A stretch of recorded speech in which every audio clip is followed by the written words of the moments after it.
Hola chicos, buenas tardes. Vamos a trabajar nuestro curso de historia. Hemos llegado a la semana 7 y vamos a hablar hoy día de la Edad Media. Así que estamos en el curso de historia universal y vamos a trabajar lo que corresponde a 1000 años de historia, ¿no? Lo cual es bastante tiempo en realidad. Así que vamos a tratar de avanzar. Eh, si me notan algo extraña es que estoy enferma, estoy en una gripe, no sé, de repente hasta es COVID, no lo sé, pero me siento muy mal. Pero eso no impide que pueda editar la clase, afortunadamente es virtual, así que vamos a trabajar lo mejor posible. ¿Bien? Eh, bien, entonces vamos a hacer un recuento para ver cómo hemos llegado hasta acá, cómo es que llegamos a la Edad Media, ¿no? Para eso tenemos que recordar algo muy importante, que es el Imperio Romano, ¿no? La fase imperial de Roma es una etapa que dura casi 5 siglos y que va a ser determinante para entender muchos procesos que se van a librar en Europa en los siglos venideros, ¿no? Eh, Nosotros recordamos que cuando hablábamos de Roma, habíamos visto que de una breve fase monárquica habían saltado a un periodo republicano, ¿no? Y que el periodo republicano se había caracterizado principalmente por su implantación de un sistema supuestamente democrático, aunque solamente para los patricios, es decir, para la gente de la nobleza, pero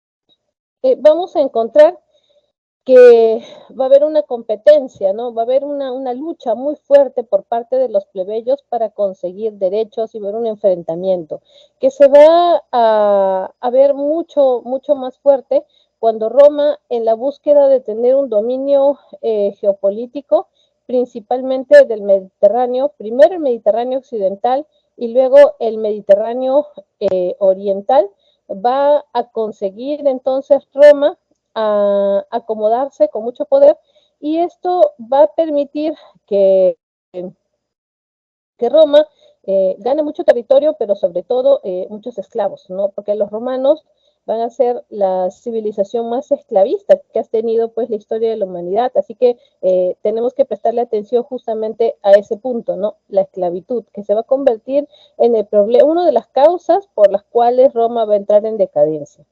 Con la conquista de Egipto, van a tener el dominio completo ya del Mediterráneo. Solamente les faltaba Egipto para tener todo el Mediterráneo oriental también, ¿no? Tenían ya el occidental, el oriental, y Roma pasa a convertirse en un imperio, ¿no? Sin embargo, esta situación hace que Roma se empodere mucho, ¿no? En la fase imperial vamos a ver un primer momento que vamos a denominar el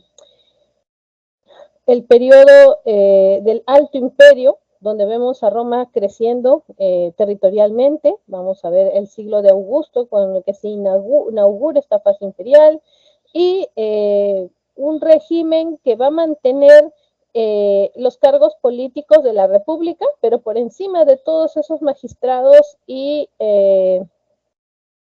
personajes con cargos públicos va a estar la figura del emperador, que en realidad es el que tiene pues la última palabra, ¿no? Por ese motivo es que va a ser tan importante entender todas las luchas que se van a dar y van a condicionar a la caída de Roma, ¿no?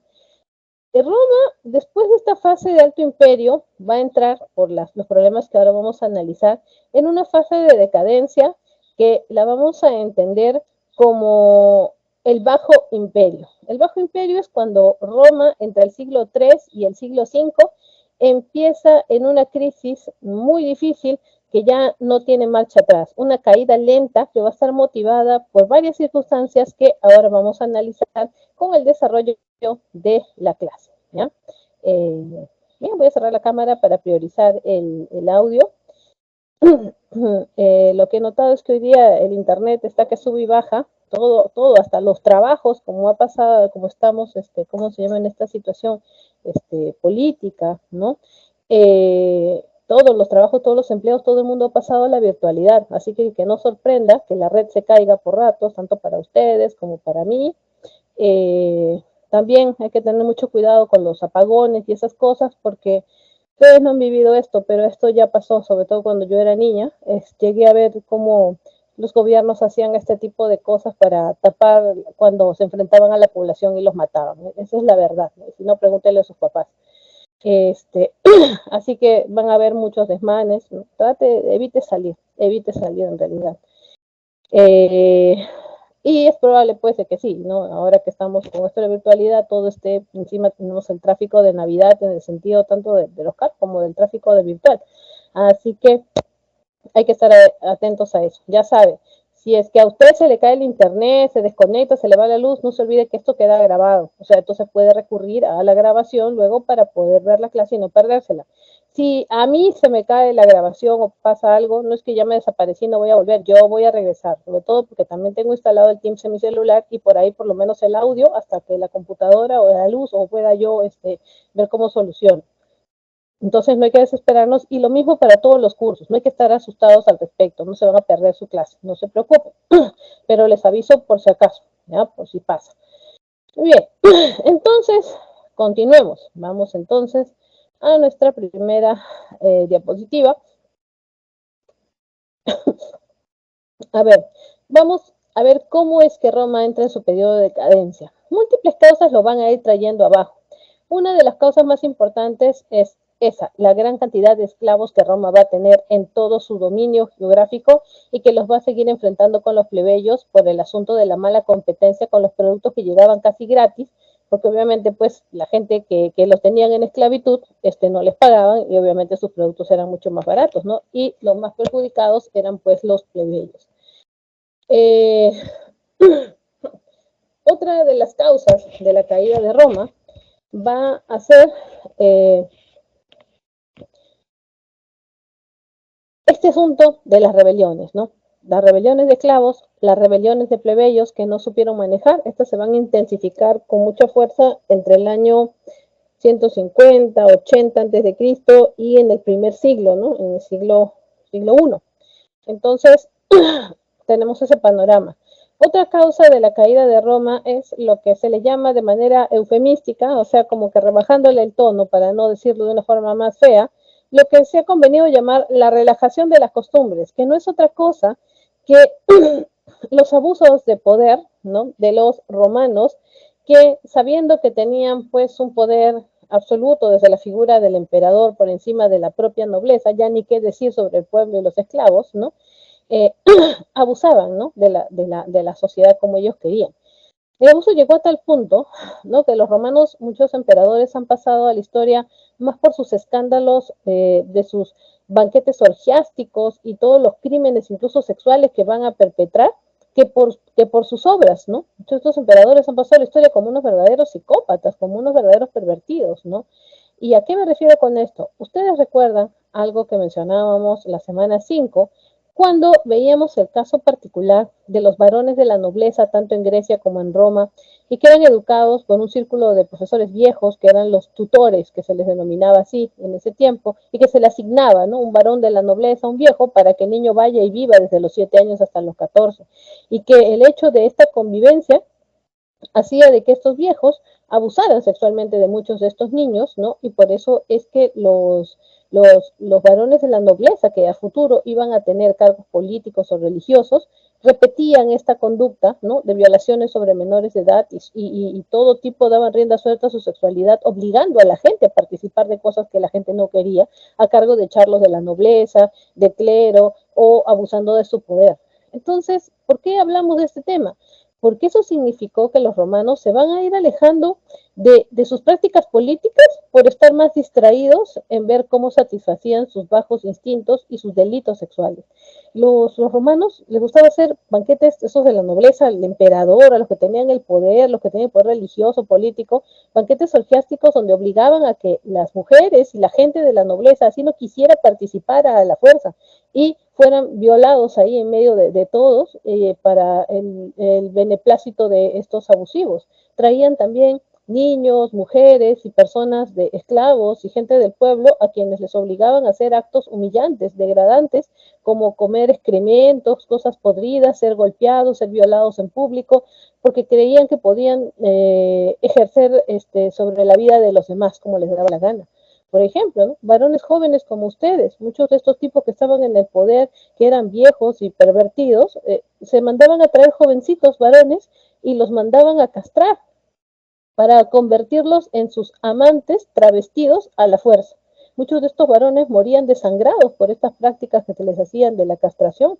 Entonces, así, a ese grado de criminalidad, de monstruosidad, y los romanos estaban más distraídos en satisfacer estas vejaciones que en gobernar, y esto les va a pasar la factura. Por eso se le ha llamado así de manera elegante la relajación de las costumbres, pero ya vemos nosotros que no es otra cosa que los crímenes sexuales que perpetraban estos en el poder. Ahora, piensen, la masa de esclavos, la masa de plebeyos, eso era una bomba de tiempo. Por eso es que esas cosas que pasan hasta la actualidad, y mientras nosotros estamos aquí sentaditos estudiando estos cursos de historia, es tan vital, ¿no? Nosotros nos sentimos probablemente bastante desanimados, desorientados, porque no es una cuestión solo del país, es una cuestión global, ¿no? Entonces, esto es algo histórico, esto ha pasado siempre, o sea, esto no es novedad, no es hay solamente Perú, que piña, no, esta es la historia de la humanidad, ¿no? Siempre los que tienen el poder, los que tienen la plata, o los que llegan al poder, aunque no tengan plata, el poder en sí, ¿no? Cometen todos estos tipos de abusos, pero vamos a ver qué les pasó a los romanos, y cuidado, termine pasando lo mismo por acá también. A ver, los romanos entonces tenían a los plebeyos y a los esclavos en contra y les viene un problema bien serio. Y este tema es importante porque vamos a entender la relevancia que tiene la religión, en este caso judaica y cristiana, y posteriormente hoy nos toca trabajar sobre el Islam, para entender cómo la religión va a jugar un rol importante para la caída de Roma. A ver, ¿qué es lo que pasa? La religión, ¿no? Hablamos de judaísmo. Aquellos pueblos, ¿no? Los hebreos, ¿no? Tremendas familias, tribus, ¿no? Hebraicas, que tuvieron una diferencia antropológica frente a otros grupos. No estoy diciendo que sean mejores o peores, esa es la peor estupidez que uno puede decir, no hay gente mejor ni peor. Lo que tenemos son grupos humanos y cómo es que se desarrollan y solo tenemos que analizarlos, nuestra opinión no importa. La mayoría de grupos que eran sometidos a la esclavitud por romanos, por gente de Mesopotamia, por religión y se convertían a la religión de esa civilización que los estaba esclavizando, ¿no?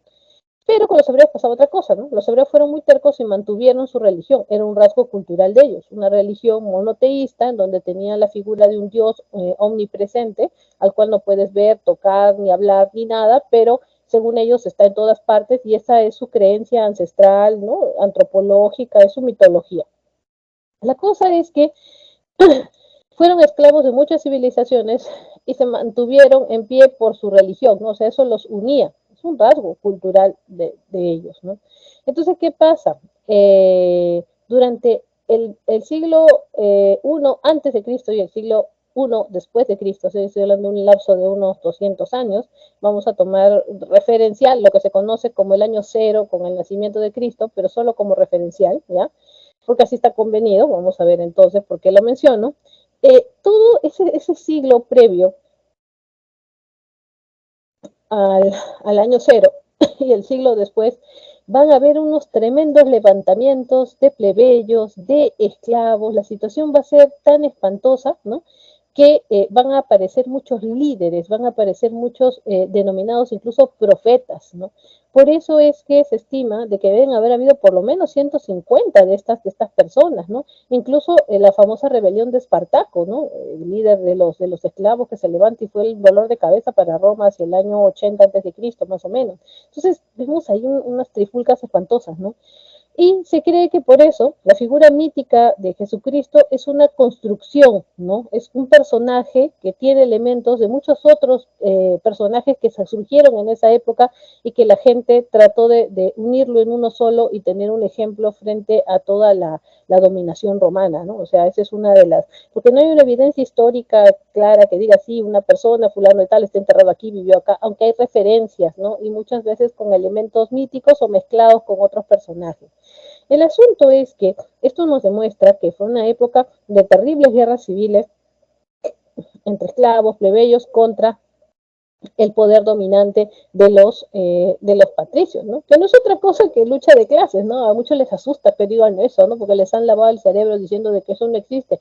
Existe desde que existe el principio de la humanidad, porque si los de la nobleza no ejercieran abuso contra el pueblo y esclavitud contra la masa de prisioneros que tienen y que fueran a traer inclusive gente para que sea esclava a la fuerza, ¿eso qué cosa es? Es una lucha de clases sociales, porque son clases sociales, ¿verdad? Los esclavos, la gente del pueblo y los patricios que tenían los privilegios. Y este ejemplo se repetía en muchas civilizaciones, ¿no? Los de arriba y los de abajo, es una lucha de clases, ¿no? ¿Qué cosa tienen que hacer los esclavos para liberarse, luchar? ¿O qué quieren? Que solamente sea, ay, no, así es, pues, no, así nos tocó, qué pena. Pues no todos eran así, ¿no? Mucha gente se enfrentaba y los romanos eran unos malditos porque lo que hacían era crucificarlos en masa, ¿no? Entonces se construye esta figura mítica de un personaje que tiene todo el discurso de la religión judaica. Es más, dice ser judío, ¿no? Pero los judíos lo repudian, ¿por qué? Porque él se autoproclama hijo de Dios, ¿no? Y dos naturalezas, humana y divina. Y a los judíos no le parece que alguien se autoproclame hijo de Dios y por eso le dan la espalda. Pero ahí estamos viendo que nace una nueva corriente, una escisión dentro de la religión judaica o hebraica, que en este caso sería el cristianismo, porque va a ser la figura de Jesús que se convierte en Cristo tras su muerte y resurrección, ¿no?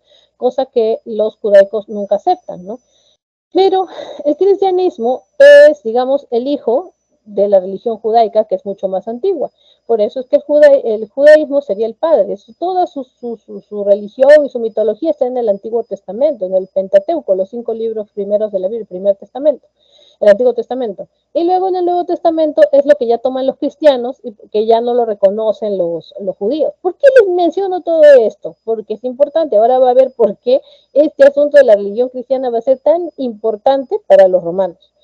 Porque con el pasar del tiempo, el cristianismo fue apodado la religión de los pobres, porque los más desesperanzados que nacían en la esclavitud y sabían que iban a morir en la esclavitud, veían en la esperanza de la vida eterna, la resurrección de la carne, el perdón de los pecados y todo el discurso que tienen los que son cristianos, ellos podían por fin tener paz, ¿no? Porque, o sea, era tan terrible su vida, tan miserable como esclavos, que hasta la esperanza de tener paz en la muerte era mejor. Y eso es peligrosísimo, y eso lo estamos viendo ahorita. Si tú sometes a un grupo humano a la pobreza, al abuso, a la muerte, al maltrato, puedes tener todas las armas que quieras, puedes tener toda la plata que quieras, puedes tener todo el poder, pero ellos, los oprimidos, son más. Y tarde o temprano se van a levantar, eso es lo que estamos viviendo ahorita, ¿no? Y hay de todo, ¿no? Hay también gente que hace actos de vandalismo, también hay gente que se levanta dignamente porque están hartos del racismo, de la exclusión, de que la corrupción haga lo que le da la gana acá. Es lo mismo que pasaba en Roma, veamos esa figura. Entonces los romanos se van a asustar porque se dan cuenta que el cristianismo se ha convertido en un punto de unión, tanto entre los esclavos como entre los plebeyos, y son pues muchísimos, entonces los romanos entraron en caos. Por eso vamos a ver que dentro de las fases de la decadencia de los romanos va a estar el hecho de que primero en el siglo III terminen, perdón, el siglo II, siglo IV, son los años 300, por ahí para adelante, terminen aceptando la libertad de cultos, ¿no? O sea, ¿qué les pasó? Después de crucificar tantos cristianos y gente que se levantaba, y crucificaban hasta 5.000 personas al mismo tiempo, y los ponían en unos campos para que donde pasaran los esclavos o los plebeyos miraran cómo iban a terminar si seguían fregando. Era algo así, ¿no? Como lo que están haciendo ahorita, nos sacan a todos los policías, a los militares, todo, para que tengamos miedo, ¿no? Eso es lo que hacían los romanos, ¿no? Pero ¿qué pasa? Ya eran tantas las revueltas y era gente que no le importaba morir porque decían vamos a tener la paz, la vida eterna y vamos a morir luchando, a seguir viviendo como esclavos. Entonces por eso estas cosas tienen un límite. Y aquí en el Perú, señores, llegamos a ese límite, así que no sabemos qué vaya a pasar. ¿Ah? Estas cosas ya cuando rebalsa el vaso, así es. Y ya rebalsó hace tiempo. ¿No? Entonces, lo mismo pasó en Roma. Entonces los romanos que hicieron, literal, arrugaron, ¿no? Entonces, ya libertad de cultos, ya no vamos a perseguir a los cristianos, nada. Cuando se dieron cuenta que peor, en lugar de la gente de calmarse, se puso más cerca con su cristianismo, entonces dijeron, ¿saben qué? Religión oficial del Imperio Romano, el cristianismo. O sea, alguien que hubiera muerto crucificado por ser cristiano, hubiera dicho, ¿qué pasa? ¿Qué fue eso? ¿No? Entonces, los Los cristianos, ¿no? Comenzaron a ejercer su religión abiertamente. ¿Pero por qué Roma haría esto? Roma ordenó, miren, ahí está la trampa, este, instituir la Iglesia Católica, Apostólica y Romana, que iba a ser dirigida por los romanos, los que habían sido sacerdotes de su religión romana antigua, que ahora iban a ser sacerdotes de cristianos, pero católicos, apostólicos y romanos. Entonces fusionaron las religiones, ¿por qué? Porque ahora los romanos eran los que dirigían la fe de los pobres, la fe del pueblo. O sea, qué inteligente, ¿no? O sea, ¿sabes qué? Te combato como no puedo, si no puedo contra el enemigo, únete a él, pero ¿sabes qué? Ahora yo te voy a mandar, pues, y yo a través de la religión te voy a dominar porque yo soy la autoridad. Y es así como nace la Iglesia Católica y es así como sigue existiendo hasta el día de hoy. ¿Ves? Ese es el precepto, para controlar la fe de los pobres y manipularlos a través de ella, ¿no? Que es lo que no es un secreto. Creo que si somos un poco analíticos y críticos, y como usted quiere ser sanmarquino y universitario en general, tiene que tener pues una visión amplia en general y analizar la situación, sin fanatismos de ningún lado, ¿no? Entonces hay que ver todos los pros y los contras, y si lo vemos en la historia, yo no les estoy mintiendo, esto está escrito en todos los libros, o sea, yo no lo estoy inventando. Entonces, ¿qué es lo que pasa? Pero les venía una amenaza peor, y otra vez los romanos serían víctimas, ¿no? De su soberbia, ¿no? Les va a pasar como a los holandeses en el partido frente a Argentina, ¿no? Igualito les pasa, ¿no? Su soberbia los trajo abajo. ¿Qué hicieron los romanos? Bueno, los romanos se creían ellos que eran lo máximo. Como ellos vivían en ciudades, en urbes, y decían, sí, nosotros somos civilizados, somos urbanizados, tenemos costumbres civiles, y uy, se creían lo máximo, decían, entonces todo aquel que no es romano, que no vive bajo nuestros preceptos civitas, o sea, de las ciudades, entonces son unos bárbaros, son unos, como si fueran pues unos salvajes, como si fueran unos animales, ¿no? Son bárbaros porque ellos hablan así, bárbaro, no hablan el latín como nosotros, así decían. Entonces de ahí queda el nombre bárbaro, ¿no? Pero ¿qué pasa? Si bien es cierto para ellos los bárbaros eran cualquiera que no fuera romano, eh, los que sí se van a convertir en una amenaza para ellos y que ellos lo van a considerar bárbaros van a ser los pueblos germánicos. Los pueblos germánicos eran aquellos que vivían en la parte norte de Europa, en las zonas más frías. Y los germanos eran pueblos que vivían en aldeas, porque también el clima no les permitía otro tipo de vida, era una vida un poco mucho más rural, y ellos, a diferencia de los romanos, que los romanos los veían como que ellos no valían nada, ellos admiraban a los romanos en sus costumbres, en cómo vivían, inclusive admiraban su organización religiosa, que la veían como parte de la civilización, lo cívico, ¿no? Entonces, los germanos querían invadir las fronteras del Imperio Romano y vivir dentro de las lides de Roma, porque obviamente también había mejor clima y mejores tierras agrícolas, ¿no? Esa va a ser su consigna, ¿no? Pero el asunto es que los romanos los van a subestimar. Los germanos tenían una gran virtud y es que eran unos excelentes guerreros y eran muy fieles, ¿ya? Los guerreros germanos, entre ellos respetaban mucho su origen germánico, por más que fueran tribus de diferentes lugares, ellos se reconocían que eran parte de una misma patria, ¿no? Y eran excelentes militares. Entonces ocurre una cosa, ¿no? Para el siglo III aproximadamente, ¿no?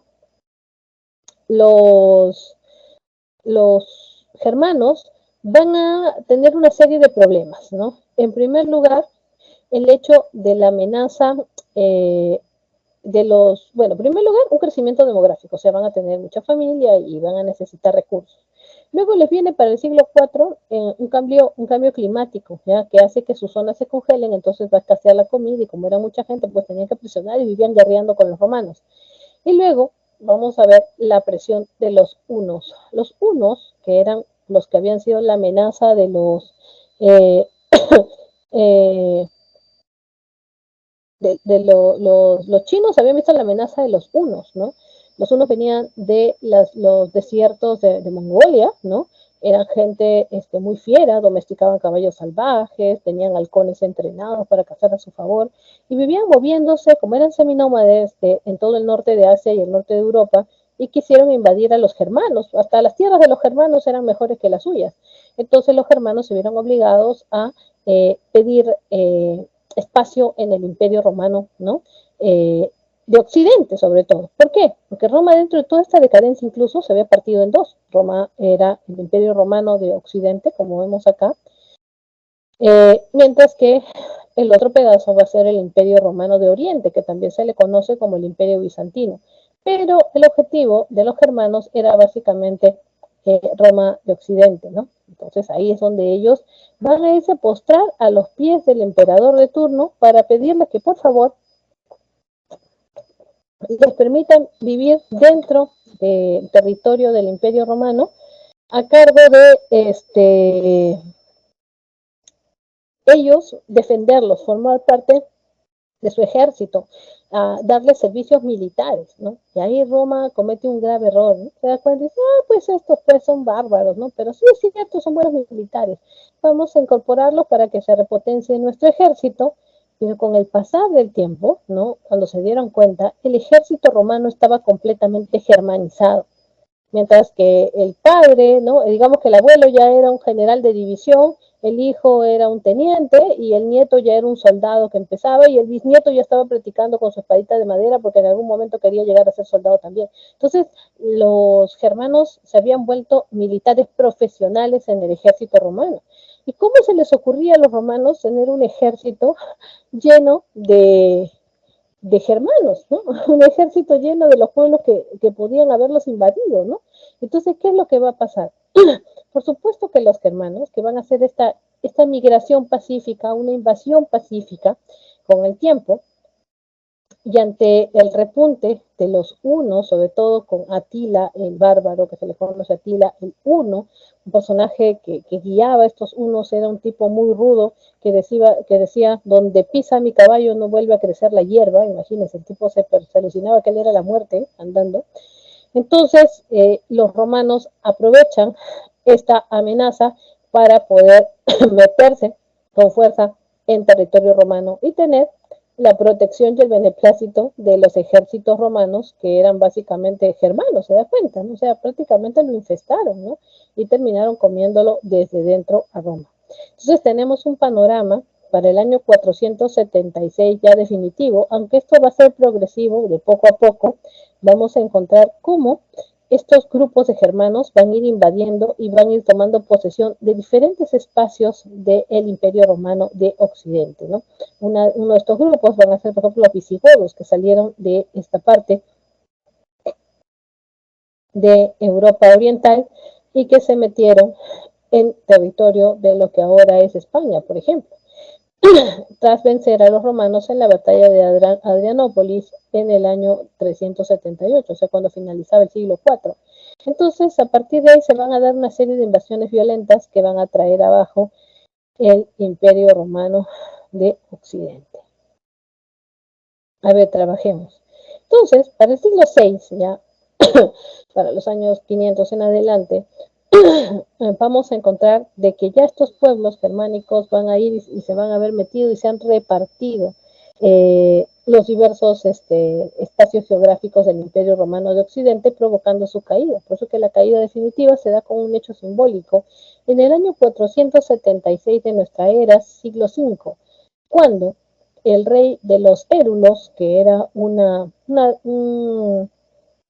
digamos que era una tribu, ¿no?, de estos germanos, se meten y logran asaltar donde estaba el heredero que iba a ser el próximo emperador de Roma, que se llamaba Rómulo Augustulo, que no se sabe con certeza si era un niño de 6 o un adolescente de 16. La cosa es que lo matan. Y este rey de los Érulos, que de una tribu germánica, al asaltar todo, se hace de una corona, que era una joya de oro, y este se llamaba Odoacro. Y simbólicamente se pone la corona en la cabeza y dice, soy el rey de Italia, dice, ¿no? Y con ese hecho es que empieza la edad media, ¿no? Ese hecho simboliza la caída del Imperio Romano de Occidente y el inicio de la Edad Media, y luego vemos este mapa así de estos reinos germánicos instaurados en los territorios de Europa occidental, como vemos acá, ¿no? Podemos encontrar, por ejemplo, a los francos en lo que va a ser la actual Francia, ¿no? Vamos a ver a los visigodos en España, a los ostrogodos en lo que es Italia, a los anglos y los sajones invadiendo lo que son las islas británicas. Tenemos a los suevos en lo que es la zona de Portugal ahora, ¿no? Y Galicia. Y de esa manera, ¿no? Vamos a encontrar cómo todos estos pueblos van a terminar adueñándose de Europa Occidental, ¿no? Entonces, vamos a encontrar también a los vándalos, ¿no? Los vándalos, y ese término ha quedado como sinónimo de vandalismo, actos vandálicos, vándalo, en referencia a un pueblo que vivía en el norte de Europa Oriental y que salieron con la intención de invadir el reino de los francos, ¿no? Y que, sin embargo, este, van a lograr destrozar las Galias. Toda esta región se llama la región de las Galias, ¿no? Así lo llamaban los romanos. Y quedó tan, pero tan destrozado, ¿no? Quedó tan, pero tan deshecho, que por eso se vio que vándalos era sinónimo de desastre, ¿no? Entonces, estos fueron y tomaron posesión, al no poder quedarse en las Galias, pero sí la destrozaron, del norte de África, ¿no? De lo que son las costas de Argelia y parte del norte de Libia también, ¿no? Entonces ese va a ser el reino de los vándalos. ¿Qué más? A ver, entonces, ¿cuáles son las consecuencias de todas estas invasiones? Bueno, el fin del Imperio Romano de Occidente en el 476 y por supuesto que todas estas mixturas culturales, sobre todo con los habitantes de estos lugares a donde ellos van a invadir, que se hablaba el latín como lengua oficial, van a sufrir transformaciones en sus idiomas, ¿no? En sus lenguas, con la influencia de estas lenguas germánicas y va a dar como resultado lo que se conoce como las lenguas romances, ¿no? Y los germanos, que como les digo, admiraban mucho a los romanos, van a buscar la forma de convertirse al cristianismo, al cual ellos asociaban como que era parte del paquete de ser civilizados, ¿no? Por eso es que la difusión del cristianismo, bueno, se va a mantener. La Iglesia Católica hace un pacto con estos, ¿cómo se llama? Germanos, ¿no? Y van a mantener el poder. Y por eso es que la Iglesia Católica logra sobrevivir, pues, a este periodo, ¿no? Eh, a ver, y tenemos también una ruralización de la economía. Claro, porque ahora están divididos en reinos, ¿no? Y por ende, al estar divididos pues en reinos, la economía se va a parecer mucho a lo que ocurría cuando ellos vivían en estos pueblos de Europa Oriental, ¿no? Entonces van a mantener esa costumbre de lo rural, lo aldeano, a pesar de que sí en las ciudades van a tratar de pegarse a la urbanidad. A ver, Luciana pregunta, ¿no? ¿Quiénes eran originalmente los visigodos? Los visigodos salieron de estas zonas, aquí la parte norte de Europa Oriental. Estas zonas estarían hoy día entre lo que es Hungría, Bulgaria, ¿no? Rumania, ¿no? Sí, todas esas zonas, por ahí. De ahí van a salir básicamente y vinieron cruzando para hacerse esos territorios. Recuerden que todas las zonas que están bordeando el Mediterráneo son de un mucho mejor clima y de mejores recursos para vivir, por eso que no nos sorprende que esta gente haya salido con la intención de meterse ahí. Y los visigodos salieron de esta zona que les digo de Europa Oriental y se metieron principalmente en España. Y obviamente se van a mezclar con los naturales, ¿no? Que era gente romana, la región de la zona de Hispania, ¿no? Así lo llamaban, el nombre venía por tierra de conejos, dice que había demasiados conejos, por eso decían Hispania, ¿no? Ahí venía el nombre romano, y que a futuro queda como España. Entonces se convierte en un reino visigodo, ¿no? Pero como ahora vamos a ver, en el siglo VII les caen los musulmanes y se meten pues los árabes del norte de África y por eso es que España va a estar invadida por ellos durante 7 siglos, ¿no? Entonces pues tenemos una mezcla ahí en España, ¿no? Si analizamos cuál es el perfil étnico de los españoles, una mezcla de romanos con íberos que son los que vivían originalmente ahí, con estos visigodos mezclados con árabes, ¿no? Y piensen que todo eso fue lo que vino acá y se mezclaron con los incas y nosotros somos mestizos de todo eso. Todo eso añade el factor inca y ahí estamos nosotros. ¿Qué les parece? ¿No? Entonces, estas son las migraciones humanas, ¿no? Por eso cuando uno, sobre todo cuando un latino se hace un perfil genético, es increíble todo lo que puede salir, ¿no? En algún momento, pues, con el tiempo voy bajando de precio también, ¿no? Se puede hacer uno, se va a quedar sorprendido, de repente tiene sangre de donde nunca imaginó, porque no se nota en los rasgos físicos, pero están ahí en nuestros genes, ¿no? Entonces es todo el recorrido que nuestros ancestros han hecho por el mundo hasta terminar aquí, ¿no? En porcentajes, por supuesto, ¿no? ¿Eh? Entonces, así queda el mapa de Europa durante la Edad Media. Pero ocurre un fenómeno. ¿Usted cree que todos estos reinos germánicos que ya se habían instalado así, cada uno en estos territorios, estaban contentos con lo que tenían? Pues por supuesto que no, ¿no? Por eso es que van a buscar, ¿no? La forma de hacerse de poder. Y vivían peleándose también, a ver quién expandía su reino, ¿no? A ver quién podía comerse otros espacios territoriales y hacerse más grande. Y aquí la historia cambia para el siglo, entre el siglo final del siglo VIII, inicios del siglo IX. ¿Por qué? ¿Qué es lo que pasa? A ver, veamos. En realidad lo que ocurre es que ay, yo creo que esto es COVID, no puedo respirar bien, qué horror. No, cuídense mucho, chicos, porque de verdad que esto está bien feo. Y eso que estoy vacunada 4 veces, qué bestia. Y que eso no impide el contagio, solo que no dé feo, pues no, que no te dé fuerte. Chicos, te falta vacuna, vacúnense, porque esto se va a poner horrible. A ver, sigamos. Entonces, ¿qué ocurre? Todos se comenzaron a pelear, pero los francos van a ser los que se van a empoderar. Entonces los francos van a tener la intención de lo que estos reinos querían hacer. ¿Cuál era el sueño de todos estos germanos? Estos querían reconstruir el imperio romano de Occidente, pero bajo la hegemonía germánica, porque ellos eran germanos. Entonces, ¿qué querían? Ellos formar el imperio romano germánico de Occidente. Ahí está, esa era su ambición. Entre otras cosas, porque el que seguía en pie en Europa Oriental era el imperio bizantino o el imperio romano de Oriente, ¿no? Entonces esa ilusión de bloque todo, pero ahora pues bajo la hegemonía germana, ¿no? Entonces van a pelear entre ellos. Y se va a dar una situación bastante particular. ¿Cómo es que llegamos al imperio carolingio? ¿Qué pasó en el reino de los francos? Resulta que estaba en el poder. Bueno, el reino de los francos, su fundador, va a ser la figura de Clodoveo. Por supuesto que hizo su dinastía, todo. Pero con el pasar del tiempo, llegó al poder la dinastía de los merovingios, ¿ya? Entonces ellos eran la familia que estaba en el poder, de los cuales sus 3 últimos reyes fueron apodados por los historiadores como los reyes holgazanes. ¿Por qué? Porque resulta, ¿no? Que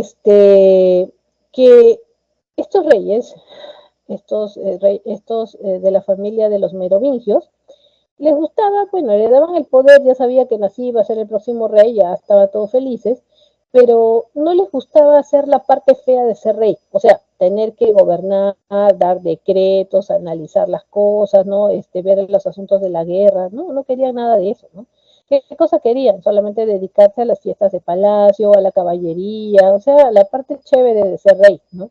Y por supuesto que iban a tener que buscar quién se haga cargo del reinado, la parte fea. Entonces, ¿qué pasaba? Por eso le hizo el Gazán. Resulta de que había una familia en el reino de los francos de intelectuales que se llamaban la familia de los Geristal.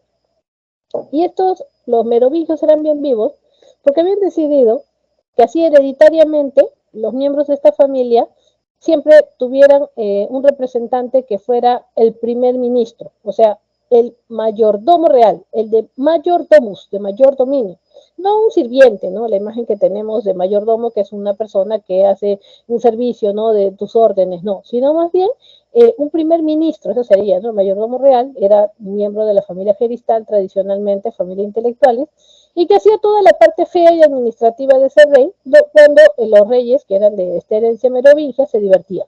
Entonces, ¿qué ocurre?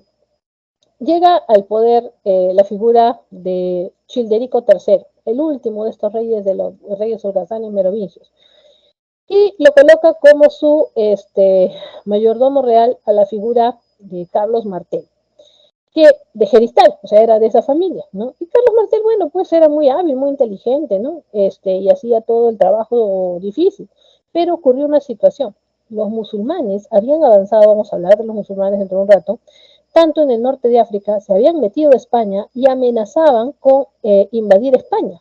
Entonces tocaba enfrentarlos ¿dónde? En la entrada de este límite entre España y Francia, en lo que va a ser la zona de Poitiers. Entonces se venía la batalla de Poitiers. Y en lugar de que fuera Childerico III, bien fresco, lo mandó que vaya Carlos Martel como si fuera el rey. Y Carlos Martel fue. Y de verdad que esta guerra la iban a perder. Pero contra todo pronóstico lo ganaron los franceses, ¿no? Así que por eso es que si usted estuvo atento al partido, ¿no? De hace un rato, este asunto de musulmanes, porque los marroquíes por encima de todos son musulmanes, son una cultura, que es lo que vamos a hablar de la cultura musulmana, al haber eliminado a España era un asunto histórico, ¿no? Por estas broncas que hay entre estos grupos y también el haber invadido Portugal y también a Portugal lo van a eliminar, ¿no? Y como ahora ha ocurrido, pues bueno, sí, era cierto que Francia pues está llena de jugadores africanos, ¿no? Así quien no meten a los mejores así comprados y los han enfrentado contra los marroquíes. Pues la derrota emula justamente eso. No hay nada más político que el fútbol, muchachos. ¿Por qué creen que había tanto de por medio ahí? Lo que simbolizaba, ¿no? Era el Islam versus, era la batalla de Poitiers prácticamente simbolizada en un partido, ¿no? Entonces, por eso es importante saber cómo se llama historia.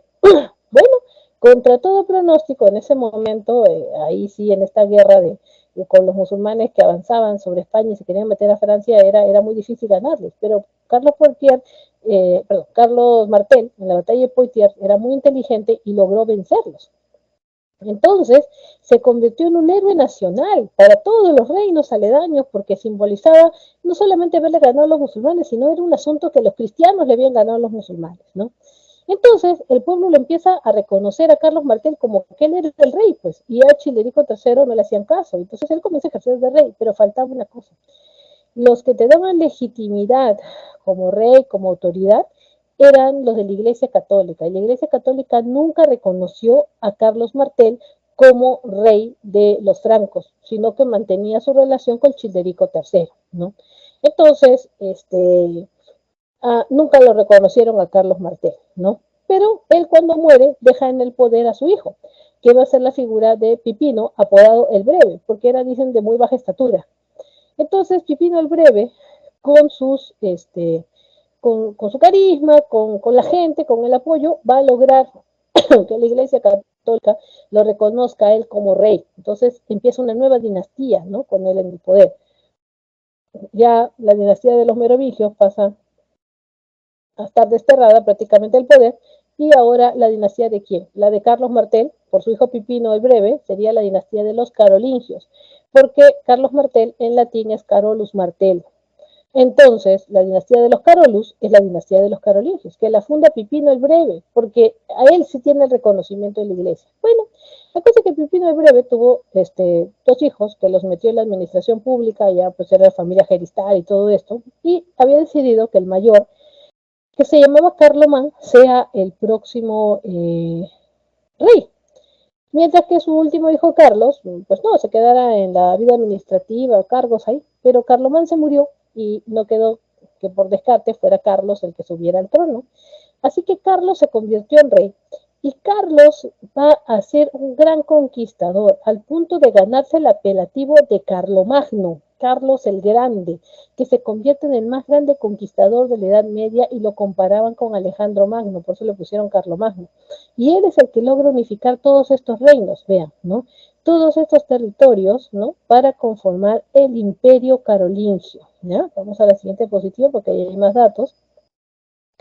Él va a poder, ¿cómo se llama?, integrar gran parte de Europa, ¿no?, para poder reconstruir el Imperio Romano de Occidente. Y lo hizo en el Imperio Romano Germánico de Occidente, romano germánico, bien, a través de sus campañas militares, y utilizó el cristianismo como una herramienta, ¿no?, para poder unificar, ¿no? Entonces, eso va a ser la consigna, ¿no?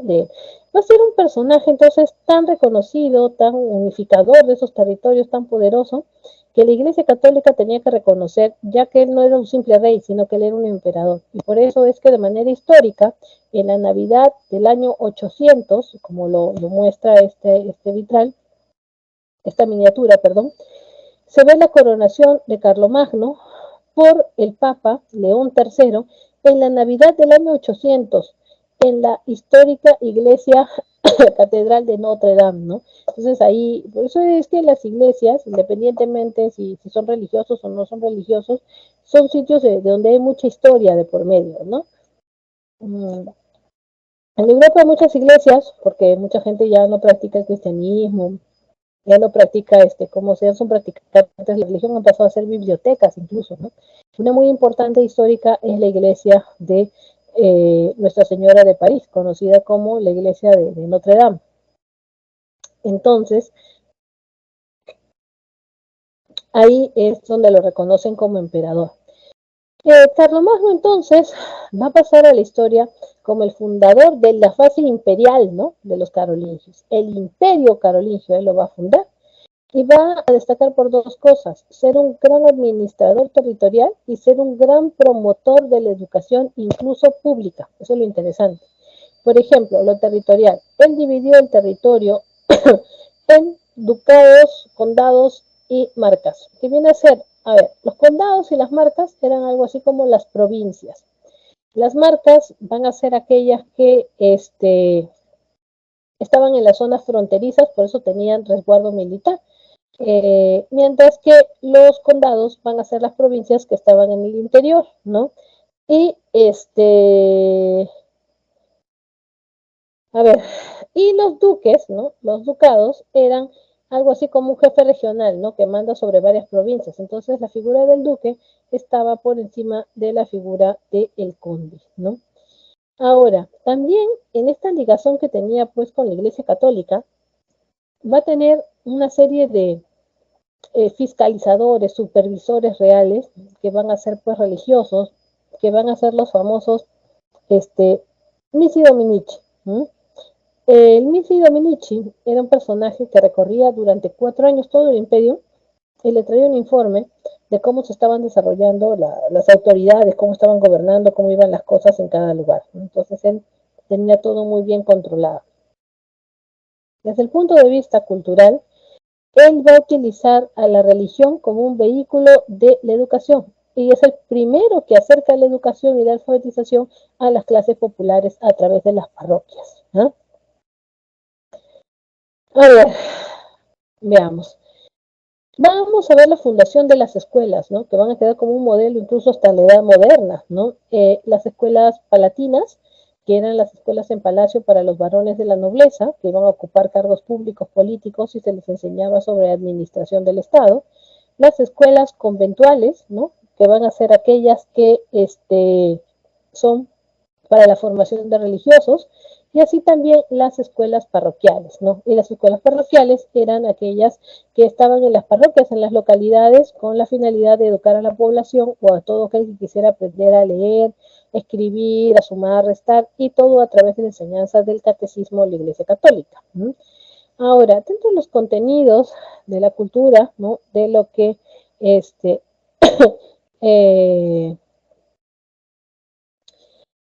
dentro de todos estos temas que se estudiaban, van a estar divididos en el trivium y en el quadrivium. El trivium va a ser el estudio de lo que ahora serían las letras, ¿no? La gramática, la lógica y la retórica. Mientras que el quadrivium estaba lo que serían las matemáticas, básicamente, la aritmética, la geometría, la astronomía que estaba dentro de ese bloque y también la música, que tiene mucha relación también con la matemática, ¿no? Entonces, y esto va a quedar, ¿no? Como un modelo, es el primer difusor de la educación pública y campañas de alfabetización. Veamos entonces la siguiente diapositiva. Pero, ¿qué pasó con el imperio carolingio? ¿Y por qué duró tan poco tiempo? ¿Por qué dura este imperio desde la coronación de Carlomagno como emperador en el año 800 hasta el año 843? ¿Ya? El, ¿Qué pasa? Los descendientes de Carlomagno. Carlomagno tuvo este, un hijo que es el que le va a tocar heredar el poder, la figura de Luis el Piadoso, o también llamado Ludovico Pío, que era un muchacho que no tenía mucho carácter, ¿no? Y por eso lo llamaban así, el Piadoso, ¿no? Así lo apodaban.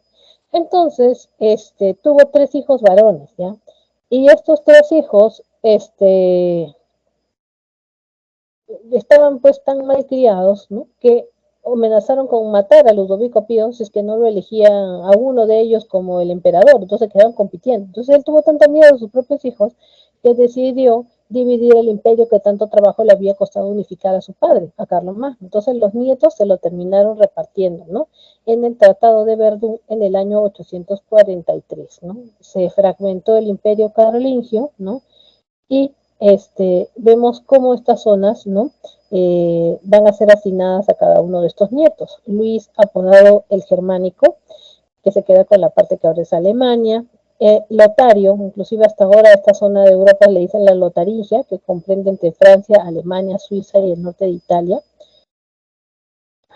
Luego, Carlos, apodado el Calvo, le toca esta parte de las Galias, de Francia, en el Tratado de Verdún del año 843.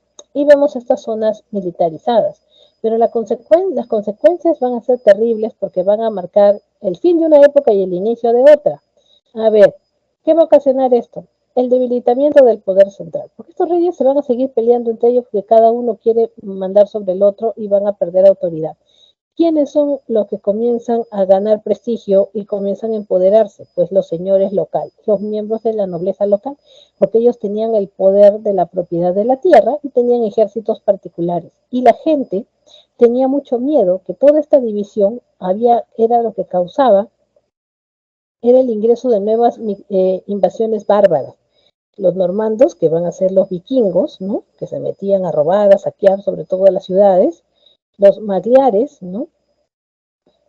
Que también venían de Europa Oriental y también venían a hacer esos desmanes, y en este caso los sarracenos, que eran árabes, no necesariamente musulmanes, pero que se metían con la intención de secuestrar personas para luego venderlas como esclavos. Entonces la gente estaba asustada y van a buscar la protección de la nobleza local, los señores feudales. Por eso vamos a llegar a un fenómeno que vamos a denominar el feudalismo. ¿Mm? Bien.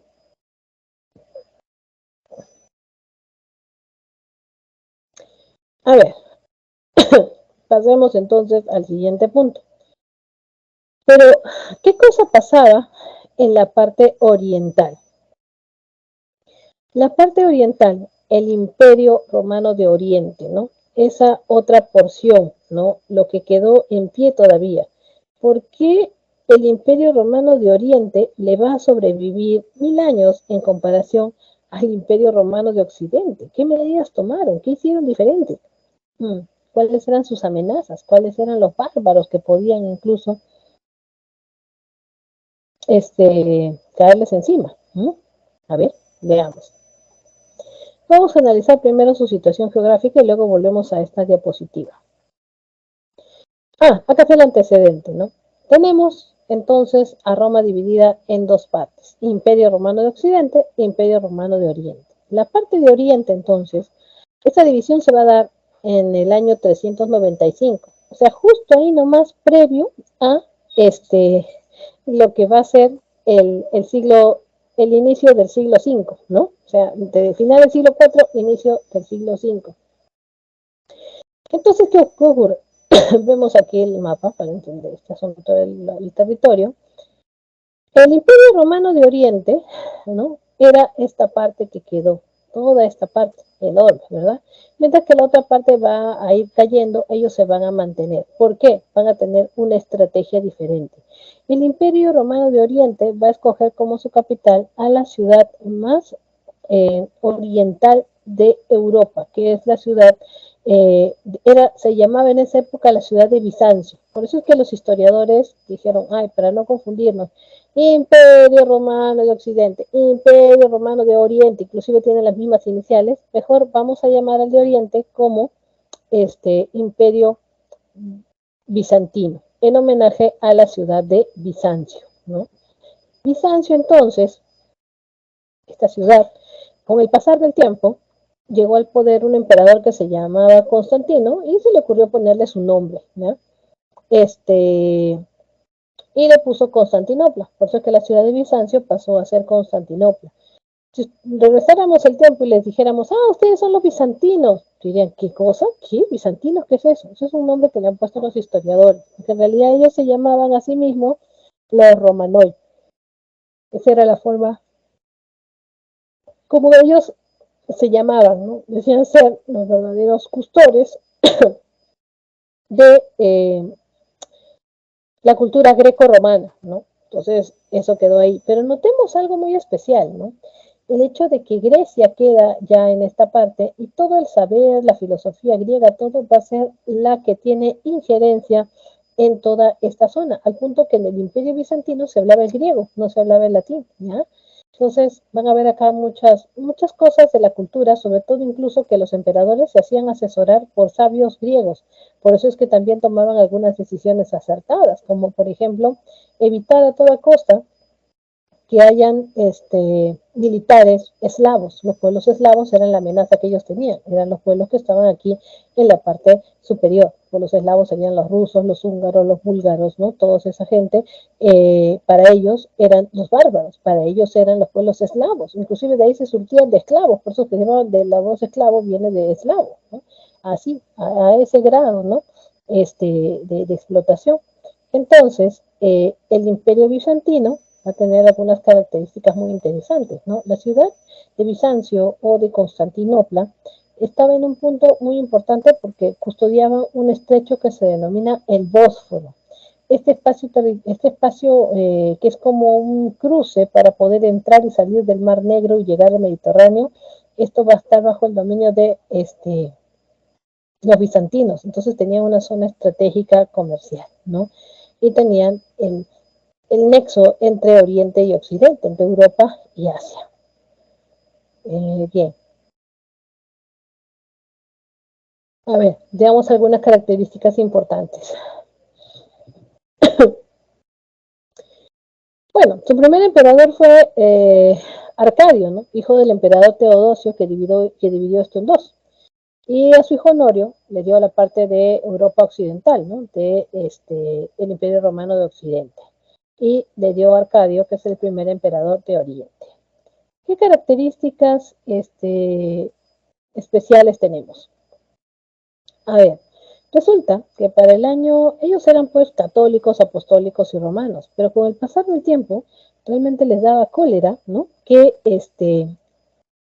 tenían que someterse a la autoridad del Papa, que estaba a su vez sometido por los germanos. Y ellos decían, si nosotros somos los verdaderos herederos eh,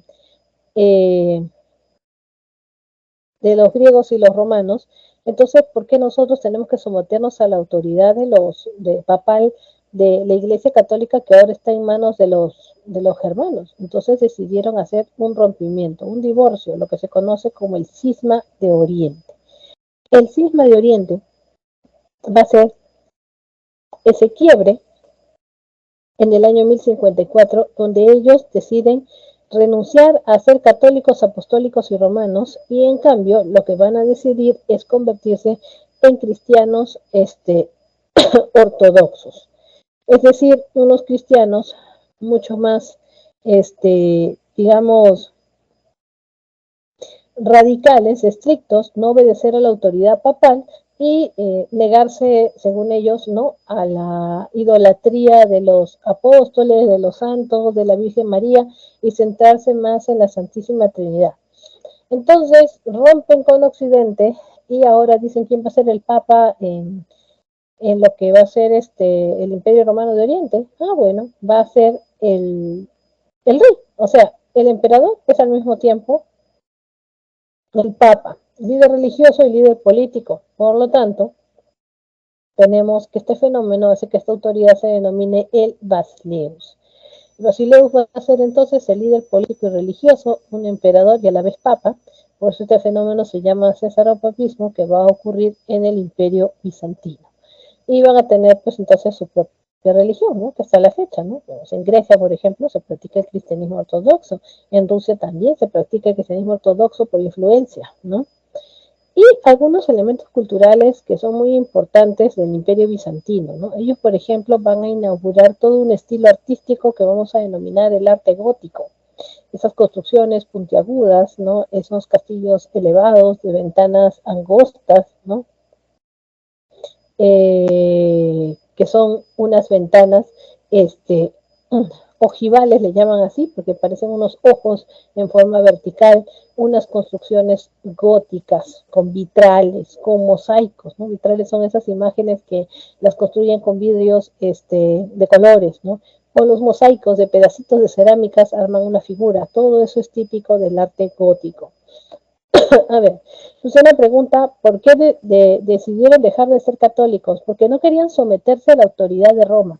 Se habían dado cuenta que ya pues habían, miren, para el año 1054 ya hacía rato que estaban en manos de los germanos la Iglesia Católica en Occidente. Entonces ellos decían, si nosotros somos los verdaderos romanos, griegos romanos, greco romanos, ¿por qué tenemos que someternos a esos invasores germanos que han tomado el control de la Iglesia Católica en Occidente? Entonces, por eso deciden tener su propia autoridad todo local. Y es así como nace el cristianismo ortodoxo. Dejan de ser católicos, pero no dejan de ser cristianos, ¿no? Sino más bien ellos se van a abocar más, digamos, a un cristianismo más dogmático, más purista, más, según ellos, más preciso, ¿no? Fuera de todas las características agregadas de los germanos y de los romanos, sino un cristianismo, según ellos, más puro, ¿no? Lo que ellos van a practicar. Entonces vamos a encontrar que el estilo artístico de los bizantinos consiste en un sincretismo de elementos griegos, romanos y orientales. A ver, vamos a la siguiente diapositiva, vamos para allá. Bien, dentro de toda la historia del Imperio Bizantino va a haber un emperador muy importante, ¿no? Que va a ser la figura de el emperador Justiniano. Él vivió en el siglo VI aproximadamente, ¿no? Y en una época de profunda crisis económica y de crisis agrícola, él va a ser quien logró la máxima expansión territorial del Imperio Bizantino durante su periodo, así como también va a hacer algunas cosas importantes, como por ejemplo la elaboración del Corpus Juris Civilis, que va a ser una obra, digamos, una recopilación del Código Civil de los romanos, que él consideraba que en Occidente no se le da el valor necesario y lo mandó a traer para poderlo recopilar en el Imperio Bizantino y de esa manera conservar una pieza tan importante y que todos aquellos que van a estudiar derecho lo estudian en el derecho romano. Otra de las cosas que se propuso Justiniano fue la elaboración de la catedral más suntuosa y grande jamás vista en Europa Oriental. Por eso es que se encaminó a la construcción de la Catedral de Santa Sofía, ¿no? En homenaje a la Santa Sabiduría, en realidad, lo decimos Santa Sofía. Y es por eso, ¿no?, que él va a encaminar esta construcción. 16 años duró su construcción, y acá hay algunas cosas muy interesantes, ¿no? Él, en esa época, en el siglo VI, todavía eran pues católicos, ¿no? Todavía era católico. Y después ya para el año 1100 va a cambiar, pero él ya no estaba vivo, ¿no? Así que en un principio esta catedral de Santa Sofía empezó siendo una catedral, ¿no? Pero después, ya para el año 1095, se va a convertir en una, ¿cómo se llama? Basílica, porque ya pertenece a la iglesia del cristianismo ortodoxo, ¿no? Y es muy curioso porque para el año de 1453, cuando poco a poco ya el territorio había ido cayendo en manos de los turcos otomanos, los musulmanes, lo único que quedaba en pie era la ciudad amurallada de Constantinopla, ¿no? Y por eso era simbólico tomar Constantinopla, los musulmanes, y deciden cambiarle de nombre y le ponen Estambul, Istambula. ¿Para qué? Para islamizarla. En la ciudad de Estambul en la actualidad, o sea, fue Bizancio, fue Constantinopla y hoy en día es Estambul. Y a la Catedral de Santa Sofía, que ahora era basílica, ahora deciden convertirla en una mezquita. Y para islamizarla le construyen estas 4 columnas que no tenía, que simbolizan los 4 primeros profetas, discípulos del profeta Mohammed o Mahoma, ¿no? Entonces de esa manera era su forma de islamizar y pasó a ser una mezquita. O sea, miren qué tal historia, ¿no? Y en la actualidad, ¿qué cosa es Santa Sofía? Es una biblioteca, ¿no? Los turistas lo visitan porque es una zona llena de historia. Y como les digo, antes de responder las preguntas que han dejado ahí, Constantinopla Era lo único que quedaba ya del Imperio Bizantino simbólicamente para el año 1453, cuando los turcos otomanos, los musulmanes que se habían apoderado de toda esta zona, incluyendo España, terminan tomando esa zona de Constantinopla y con eso inicia la Edad Moderna, con la toma de Constantinopla. A ver, preguntan acá. Bueno, que la pregunta era, ¿no? Sí te contesté esa, ¿no? De por qué dejaron de ser católicos. No querían seguir sometidos, ¿no? A la Iglesia Católica porque había caído en manos de germanos en Occidente. Y Solange pregunta, ¿cómo se llamaba el líder del cristianismo ortodoxo? Le decían el Basileus, porque el Basileus era sacerdote, era el papa en realidad, y al mismo tiempo era el emperador. Por eso este fenómeno se llama cesaropapismo. Es el César o el emperador y al mismo tiempo es el papa. Entonces tenemos este fenómeno del cesaropapismo con la autoridad que se va a llamar en adelante el Basileus.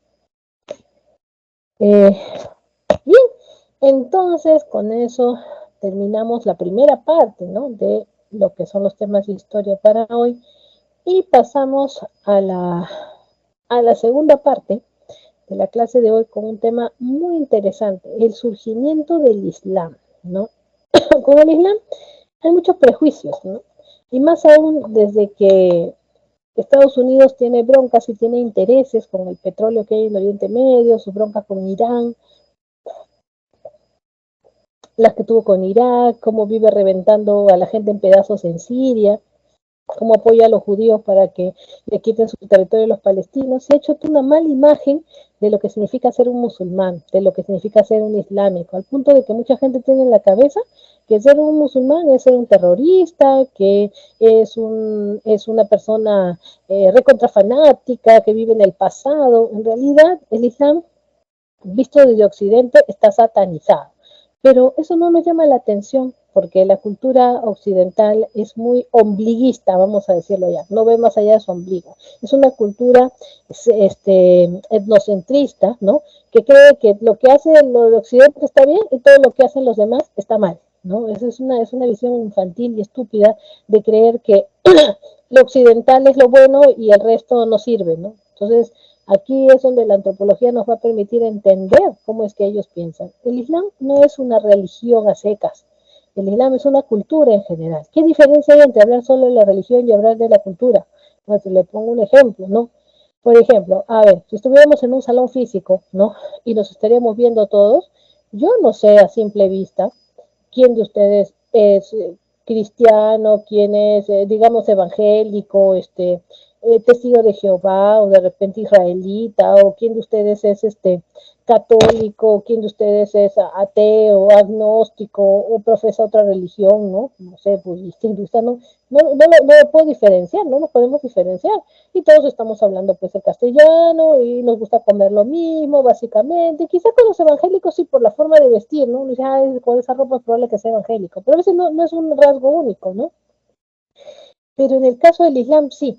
O sea, si usted conoce a personas que profesan el Islam, usted se va a dar cuenta que todas esas personas, más que una religión, tienen una serie de costumbres, el idioma, toda su vida gira en torno a lo que es la cultura musulmana. Y no es solo religión, son todos los aspectos de su vida. Entonces, no es que un musulmán pueda decir, ¿sabes qué? Ya no he decidido no ser religioso, ya no quiero ser musulmán, quiero ser... Es como que un peruano, pues dicen que para los peruanos nuestra religión es la comida, ¿no? Es como que te digan, ¿sabes qué? Renuncio a todo lo que le gustan los peruanos. Y renuncie usted a su comida, renuncie usted a las costumbres familiares, así, ¿no? Entonces, no, pues eso es absurdo, porque dejaría de ser yo, ¿no? Ya, es lo mismo que pasa con el mundo musulmán. Así que lo vamos a entender en su dimensión antropológica. Bien, ¿qué es lo que pasa? Entre el siglo VII hasta el siglo XIII, un montón de tribus nómades que nadie pensaba que podían llegarse a convertir en un imperio, lo consiguieron, se convirtieron en el imperio musulmán. Entonces, ¿qué cosa pasó? Para eso tenemos que remontarnos al territorio. ¿Ya? A ver, veamos aquí el mapa. Tenemos este accidente geográfico que se llama la península arábiga, ¿no? A propósito del fútbol y que el encuentro está aquí en la zona de Qatar y todo esto. Bueno, la península arábiga es un accidente geográfico que es 2 veces y media más o menos más grande que el Perú, para que se hagan una idea de lo grande que es. Entonces, ¿qué ocurre?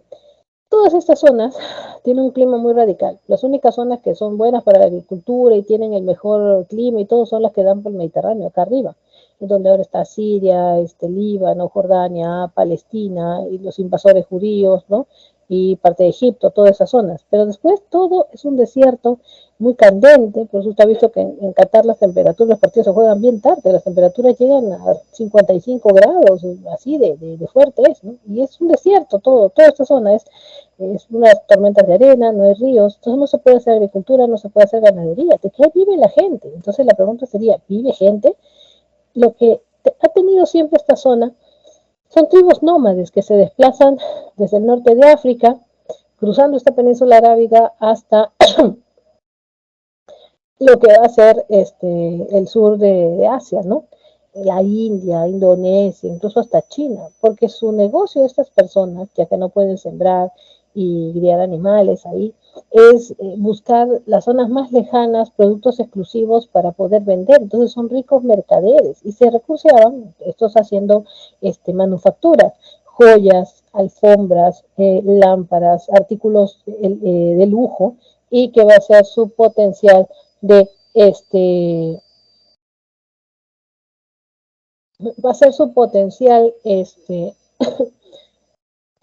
de negocios, ¿no? Entonces eran gente con mucho dinero, eran ricos mercaderes, pero se la pasaban viajando en caravanas en el desierto. Con el tiempo, estos dos puntos en la península arábiga, la ciudad de la Meca y la ciudad de Medina, se convirtieron en dos grandes ciudades mercados donde era una ruta que sí o sí iban a parar los mercaderes para poder, ¿cómo se llama?, cruzar hacia Oriente, llevar y traer productos. Entonces, esa sería una época preislámica, antes de que exista el Islam, o sea, una etapa previa a que existe esta religión. Y la religión islámica va a surgir como una necesidad de unificar a estos pueblos de comerciantes muy ricos, que lo que les hacía falta era unión para poder consolidar un imperio económico que ellos van a dominar. Entonces vamos a ver cómo es que surge la religión. Mohammed, en realidad. ¿Ya? Tengo varios amigos musulmanes y cuando les hablo de Mahoma, ellos me dicen quién es Mahoma, o sea, no entienden esa palabra, ¿ya? Es una más la traducción en realidad en castellano, ¿no? De Mahoma en realidad la palabra es Mohammed, que es para ellos el profeta, ¿no? Esta figura nace en la ciudad de la Meca y nació de una familia muy pobre y era algo así como un sirviente de un mercader viejo muy rico que tenía una esposa de mediana edad. El asunto es que este mercader rico muere y la viuda, llamada Khadija, se casa con el joven Mahoma y se vuelve millonario, digamos así, de la noche a la mañana. Entonces, Mohammed tiene una revelación en el sueño, ¿no? Así empieza esta leyenda, vamos a decirlo así, esta mitología, donde el arcángel Gabriel, y ahí vemos la ligación con la religión católica, perdón, con la religión cristiana, ¿no? Vemos la ligación, ¿no? El arcángel Gabriel se le presenta en el sueño y le revela de que Alá, Dios en su lengua, en árabe, lo ha escogido para ser el portador y el iniciador de la nueva y verdadera religión, que es el Islam, que significa sumisión a Dios, y que Él es el escogido para ser el profeta y que tiene que convertir a los hombres en esta nueva religión, porque esta es la verdadera, ya las otras ya no. O sea, eso es lo que él tiene, bueno, ese discurso de un sueño que ha tenido. Entonces él le cuenta a todo el mundo esa revelación y los otros mercaderes de la Meca dicen, este es bien vivo, ¿no? Quiere poder político, quiere llamar la atención. Entonces lo amenazan. Entonces él decide huir, lo que se denomina en el año 622 como la égira, la huida, la migración que él hace de la ciudad de la Meca a la siguiente ciudad que va a ser Medina y Yatrib, que está más o menos a unas 8 horas de distancia de la Meca. Entonces, bueno, ahora en auto, ¿no? Pero en ese tiempo, pues, había que hacerlo caminando. Entonces él pasa algunos días en el desierto hasta que logra llegar a Medina y ahí va a instaurar el inicio de la expansión de esta religión que va a ser el Islam. Con el surgimiento del Islam va a conseguir la unidad política y comercial de todo Arabia, ¿no? Lo cual va a significar para él, pues, obviamente un poder religioso muy fuerte. Entonces él es el iniciador. Mohammed, el profeta que reconocen ellos, los musulmanes, ellos reconocen a Jesucristo, también a los personajes del Antiguo Testamento de la Biblia, todos, pero para ellos el profeta más importante es Mohammed, ¿no?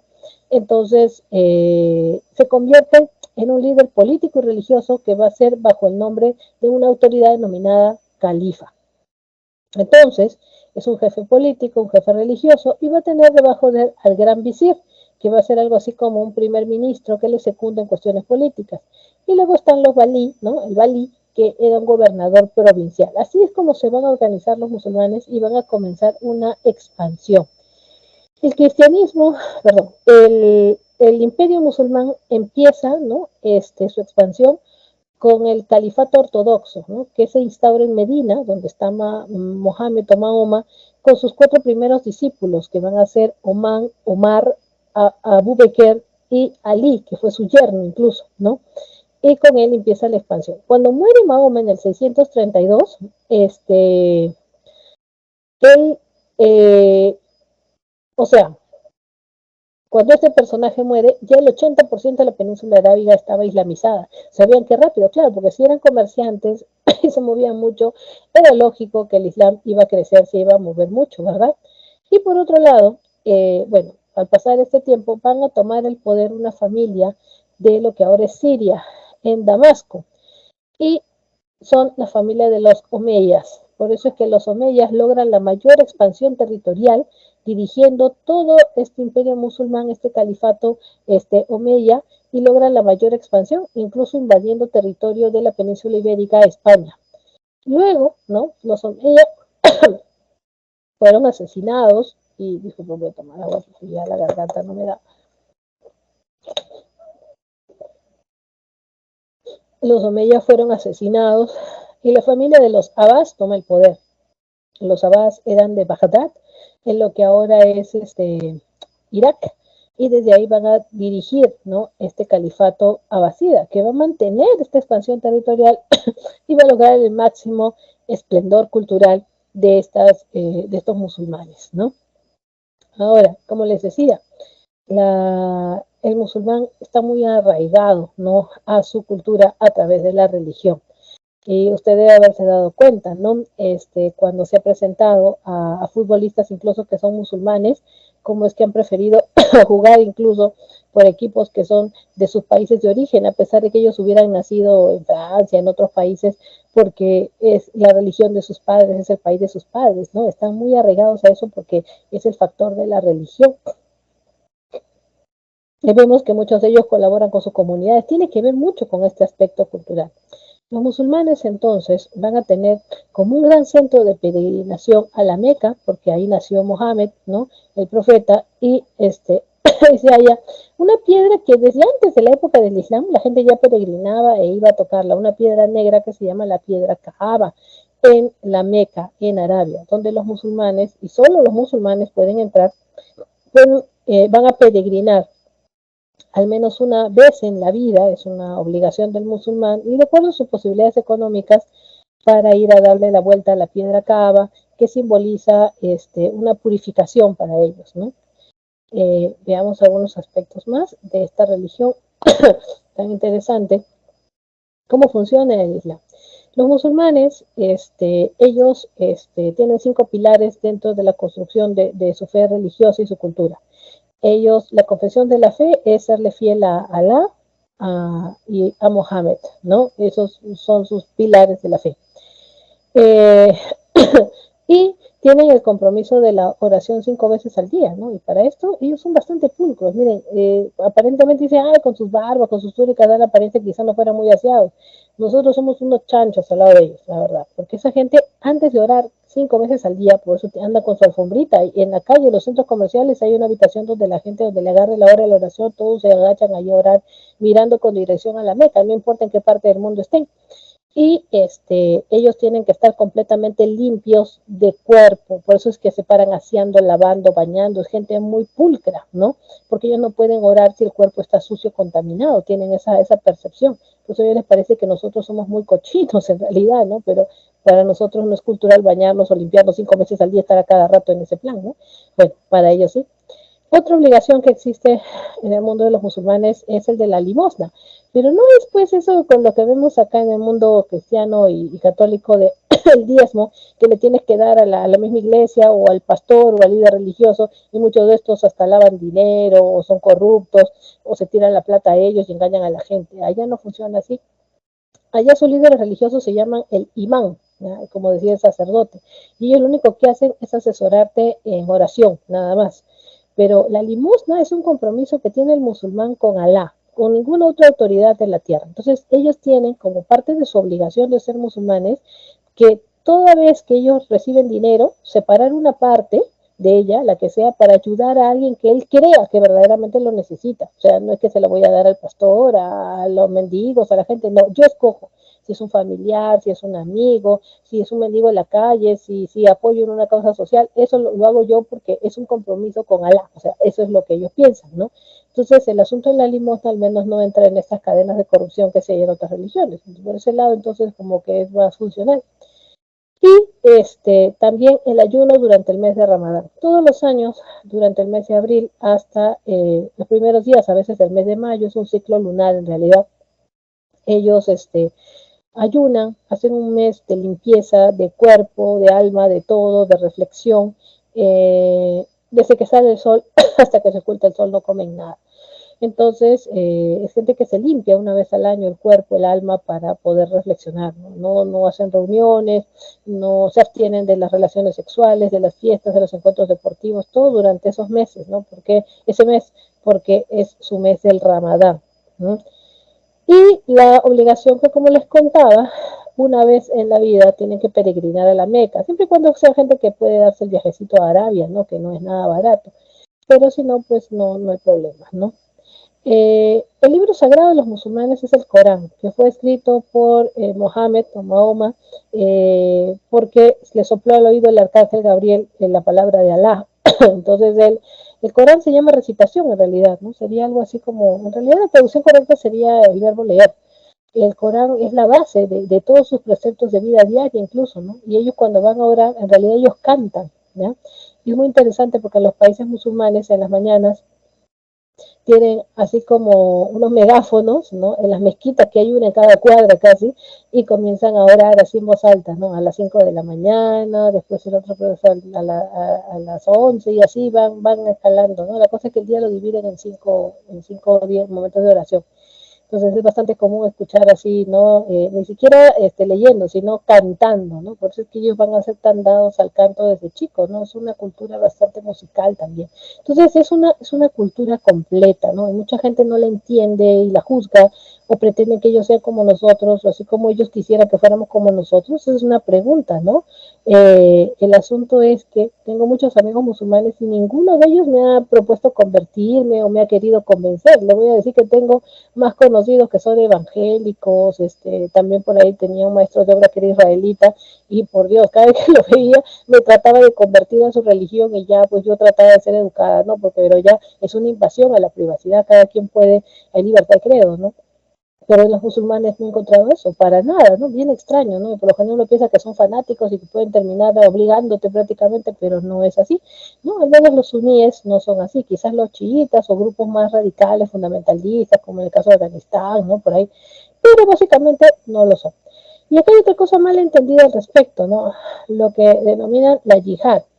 A veces se traduce como la guerra santa, ¿no? Dicen, no es así, ¿no? No es una guerra. La yihad se traduce como un esfuerzo del musulmán en defender su religión, o sea, el derecho a ser musulmán, que nadie lo esté fastidiando por eso, y propagar la ley de Allah, pero ¿con quién? Con sus hijos, con su familia. Por eso es que si usted se involucra con una persona musulmana, es muy probable que por su propia voluntad y por la influencia y ver cómo se desarrolla en todo, termine usted convirtiéndose, ¿no? Ellos no les permiten a las mujeres que se casen con hombres de otra religión. Las mujeres musulmanas solo se casan con hombres musulmanes, pero los hombres musulmanes se casan con mujeres de otras religiones, porque a su concepción ellos creen que ellos van a manejar el hogar con la religión, porque la religión musulmana es muy fuerte, están en todos los aspectos de la vida, ¿no?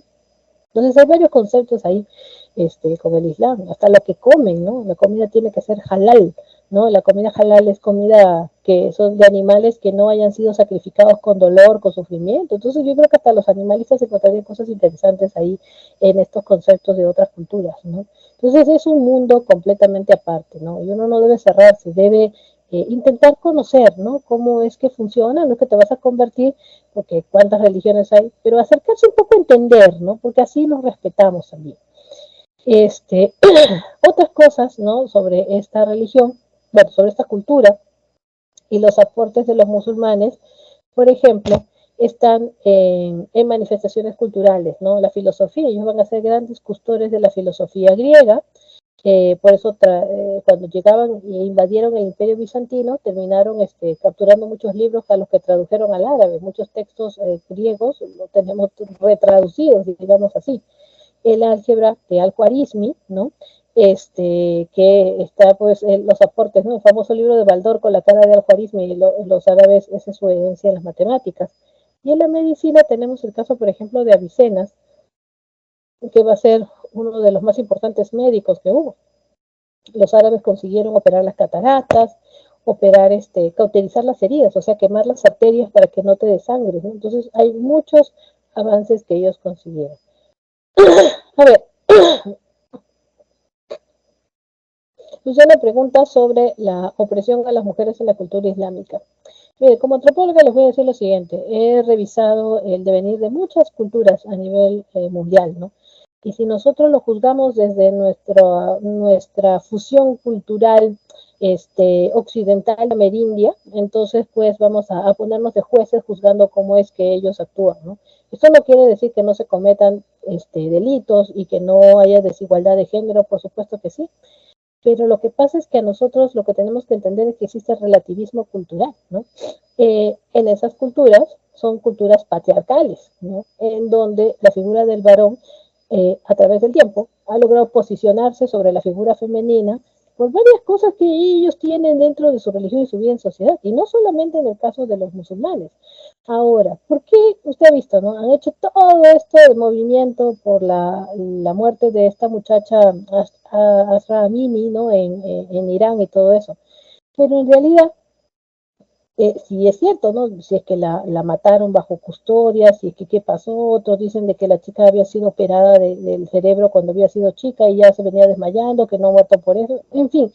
Fuera de toda esa situación, el asunto es que si esto se ha hecho mediático, no porque realmente al mundo le interese cómo están las mujeres en el Oriente Medio, de verdad, no le importan las mujeres del Oriente Medio, no le importamos nosotros, miren cómo nos matan impunemente, lo único que importa es destruir al enemigo con el arma que tengas.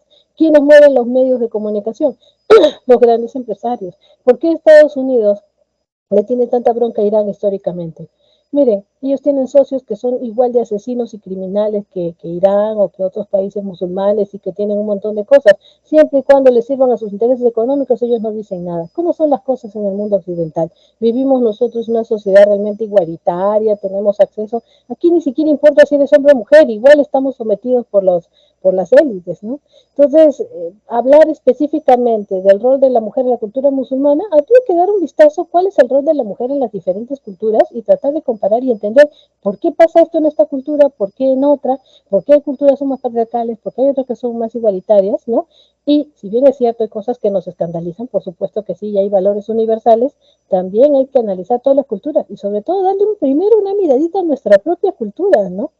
A veces uno ve a una mujer con un velo y puede creer que esa mujer está oprimida, pero yo digo, en el mundo occidental hay mujeres que mueren en el quirófano, poniéndose plásticos en los glúteos para poder ser aceptada por una sociedad que no soporta que no sea sexualmente deseable o porque te estás envejeciendo, ¿no? Entonces, ¿de qué nos sorprendemos? ¿Por qué no nos ponemos a analizar nuestra propia sociedad antes de juzgar a otras, ¿no? Y seamos críticos totales de todo lo que pasa, porque a veces nuestras sociedades a veces están más oprimidas que otras, ¿no? Que nos dicen cosas sobre ellas, pero a veces nuestra sociedad está peor. Entonces, ser tan parcialistas y sobre todo si la publicidad lo hacen los grupos de poder, habría también que ver qué tan ciertas son las cosas, ¿no? Ya ha visto usted cómo funcionan, ¿no? Ya sabe, usted, yo, siendo mujer, siendo hombre, siendo joven, viejo, chato, gordo, operado, hermoso o feo, si no le seguimos la línea a los intereses de los grandes grupos económicos, no nos van a permitir jamás llegar al poder político. Nos van a matar, nos van a serruchar el piso. Es así, ya eso va más allá del asunto de género, va más allá del asunto de racial, ya es un asunto netamente de quién tiene el poder y a quién sirves, al que tiene más plata, seas como seas. Entonces, estos discursos y estas cosas hay que verlas primero a un nivel macro y luego analizar, ¿no?, las situaciones y por qué las sociedades se comportan de esa manera. Pero ¿qué está detrás de todo eso? Eso es lo que usted va a hacer en la universidad. La pregunta puede ser directa, por supuesto, es la curiosidad. ¿No? Dice, sí, ¿no? ¿Por qué lo saltaron a mi vecino si mi vecino es bueno? Pero es que no vamos hablando, sí, nos importa tu vecino, tú lo conocías, te interesa, sí, muy bien, te duele una persona, podrías haber sido tú, pero analicemos el factor macro. ¿Qué hace que una sociedad sea tan violenta? ¿Por qué a tu vecino lo asaltan por robarle un celular, lo matan? ¿No? ¿Se da cuenta? Pensemos en el problema macro. Es lo que usted va a hacer en la universidad, es eso.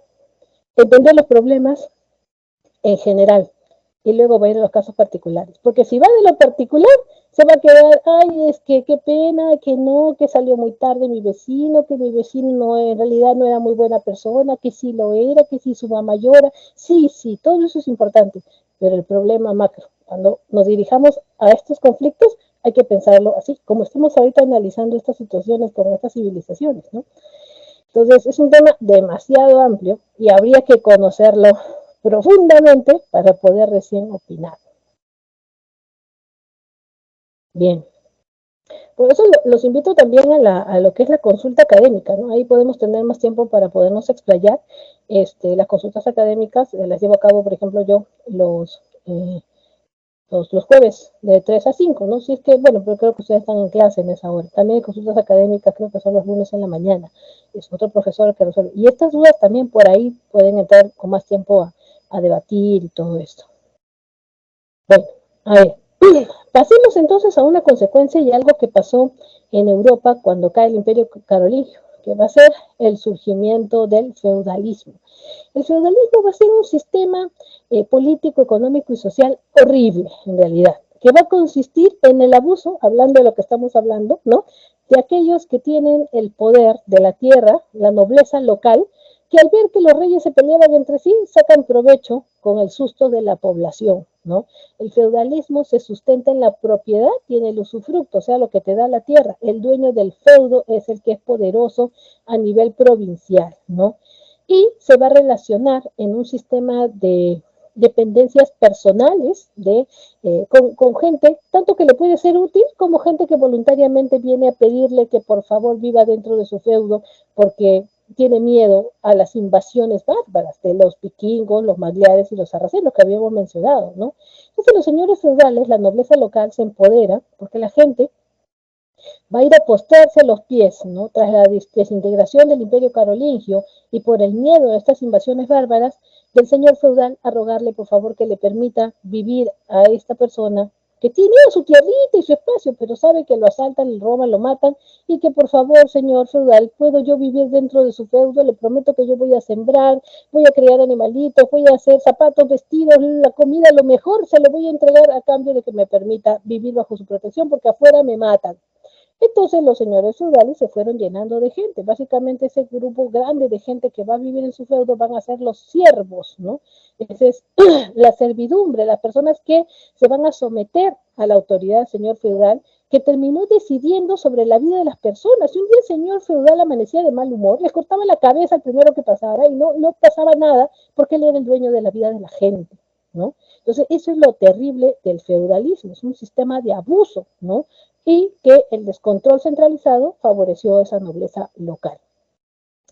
Entonces, hubo en este periodo, a partir del siglo IX hasta el siglo XIII, en Europa Occidental, este régimen feudal, una fragmentación territorial en múltiples soberanías, donde los señores feudales tenían toda la autoridad prácticamente independiente. La gente de las ciudades huía de las ciudades. ¿Quién quería estar en la ciudad? Donde iban todos los invasores bárbaros a robar. Entonces iban a los feudos, ¿no?, con la intención de someterse, ¿no? Entonces el feudo se iba llenando Y también la economía se va a volver mucho más simple, porque ¿quién iba a querer meterse al comercio, ¿no? ¿Quién iba a ponerse a vender si te asaltaban apenas salías del feudo? El feudo estaba amurallado, estaba protegido por el ejército, entonces la gente va a tener una vida más dedicada al agropecuario, va a haber una circulación monetaria incluso del feudo, ¿no? El señor feudal hacía una moneda con su cara incluso, ¿no? Y una serie de actividades comerciales internas nada más. Entonces la economía se repliega al campo. Pero el señor feudal era bien vivo. Decía, clases sociales, la nobleza, el clero. El clero me va a ayudar a gobernar en este feudo. Y la gente del pueblo que van a ser los laboradores, los encargados de elaborar, por eso los van a llamar los laboradores. Los de la nobleza se hacían llamar bellatores, porque ellos decían de que ellos practicaban el bello arte de la guerra, así decían que la guerra era un arte. Y el clero eran los oradores, eran aquellos encargados de convencer a la población de que tenían que obedecer al señor feudal, a Dios, a Cristo, que ese era el rol que Dios les había dado en la vida para poderlo seguir explotando. Por eso el clero van a tener una filosofía escolástica en el sentido de la fe por encima de la razón, ¿no? Y que sustenta este orden feudal, ¿no? Y ellos eran educados con la filosofía griega, pero para el pueblo van a aplicar este orden de lavado de cerebro para que la gente se resigne a su situación de ser pobre y que todavía le agradezca al señor feudal de tenerlo en su tierra, a pesar de que sea abusivo con él. Existía un sistema de vasallaje, ¿no? Ahí vamos a entender nosotros que el sistema de vasallaje va a consistir en que el señor feudal, se va a relacionar con gente que le conviene. El vasallo era diferente del siervo, ¿no? El señor feudal era el dueño del feudo y como necesitaba tener vasallos, gente noble también, pero que se subordinara a este señor feudal porque le podía dar algo, ¿no? Por ejemplo, un consejero, un hechicero, un cocinero, podía ser un caballero andante, ¿no? Un médico incluso, ¿no? Un alquimista, ¿no? Todos ellos se vinculaban como vasallos y pasaban a tener obligaciones con el señor feudal y el señor feudal también les daba un pedazo de tierra y les daba un pago mensual y de esa manera se ayudaban. Pero la gran mayoría de los que vivían en el feudo no eran vasallos, sino eran siervos, sirvientes, ¿no? La gente que trabajaba, los campesinos, ¿no? Y eran sometidos en todo sentido y tenían que pagar impuestos y pagarle primicias, o sea, lo primero que sacaran de su producción a la iglesia y vivían oprimidos, mientras el señor feudal vivía en su castillo, ¿no? El señor feudal recibía un beneficio. El señor feudal mejor dicho, se beneficiaba del vasallo, ¿no? Y al vasallo le va a entregar en una ceremonia de investidura, donde le decía, ¿no? De que él era su vasallo y lo investía como tal, y le entregaba un beneficio, le entregaba pues un pedazo de tierra, una cuota de dinero con cierta periodicidad, y así se vinculaban. Y el vasallo le juraba fidelidad. Como se recuerda, cuando estudió la Divina Comedia, el valor más celebrado en la Edad Media era la lealtad. Porque si tú te rodeabas de gente que te era leal, podías sobrevivir, ¿no? Pero si no lo era, simbolizaba la muerte. Entonces, por eso es que usted recuerda que la Divina Comedia, el peor pecado era la traición, ¿no? Bueno, así era la vida en la Edad Media. Pero, ¿qué pasó? A ver, ocurrió un asunto, las cruzadas. Entre el siglo XI hasta el siglo XIII, o sea, entre el año 1000 y el 1200, ocurrió una situación que va a cambiar hasta la economía. Las cruzadas van a ser unas campañas militares que enfrentaron a los cristianos de Occidente contra los musulmanes, ¿ya? Fueron 8, ¿no? Aquí lo importante no es dominar cada una de las 8, pero sí entender por qué se dieron y también entender que la gran mayoría la ganaron los musulmanes, solamente 2 la ganaron los cristianos y vamos a ver por qué. Estas cruzadas van a tener como pretexto el hecho de que la Tierra Santa, vamos a entender lo que es Jerusalén, va a ser tomada por los turcos selyúcidas que eran musulmanes en el año 1076. Entonces, el Papa, Urbano II, en el concilio de Clermont, en el año 1095, decide convocar a una guerra entre cristianos y musulmanes para poderles quitar a los musulmanes el control de Jerusalén y que pase a ser otra vez de dominio cristiano, que Dios los convoca, ¿no?, a que los señores feudales y todos aquellos que quieran participar de estas cruzadas, caballeros cruzados, porque llevaban unas capas con el símbolo de la cruz, mostrando que ellos eran cristianos, ¿no?, y este enfrentamiento que se va a dar en las cruzadas. Y como les digo, fueron 8 cruzadas, ¿no?, y que se van a dar como causas la expansión del sistema feudal. Los señores feudales querían tener nuevas tierras, ¿no?, querían obtener tierras en el cercano oriente, querían hacerse más poderosos, vivían jugando la guerrita, esta era una guerra de verdad. El deseo de la iglesia por recuperar prestigio y unificar al clero. Por supuesto, ellos querían demostrar, ¿no?, que el clero ahora estaba unificado porque estaba muy parcializado con los señores feudales y había mucha gente en Europa, entonces querían ver si podían moverse, ¿no?, conquistar nuevas tierras y sobre todo ver los asuntos del comercio en el mar Mediterráneo. Entonces, esto es muy importante porque las cruzadas desde el punto de vista religioso fueron un fracaso, al menos para los occidentales.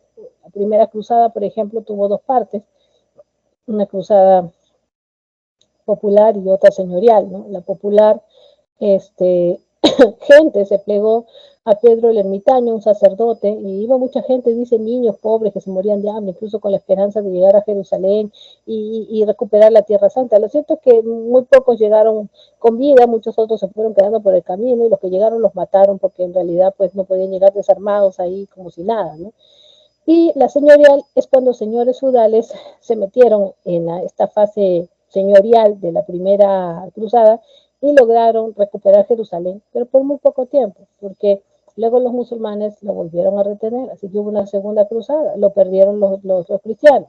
Así que decidieron emprender una tercera cruzada. La tercera cruzada fueron reyes europeos, como Ricardo Corazón de León, así lo apodaban, ¿no?, un rey, y varios señores feudales, ¿no? Entonces, al final, no es que hayan ganado los cristianos, sino que firman un pacto con el sultán Saladino en Siria de que les permitan entrar a los cristianos también. Pero esto al final no va a durar, así que viene una cuarta cruzada, los cristianos pierden, una quinta cruzada, sexta, séptima, octava, y los cristianos perdieron todas las demás.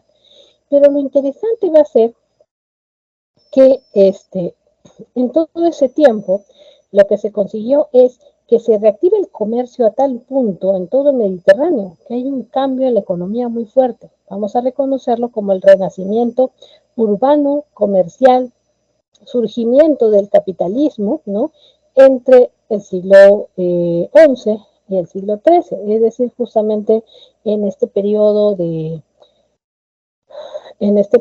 las cruzadas, ¿no? Mientras ellos iban peleando y toda la gente se movía, entonces hubo un proceso de reactivación del comercio y la reaparición de las grandes ciudades en Europa Occidental, sobre todo los puertos, que se van a volver muy prósperos, porque mucha gente, al ver que ya los señores feudales se habían ido, que los propios invasores bárbaros se habían ido también a meter en esto del Mediterráneo, en las cruzadas, ¿no?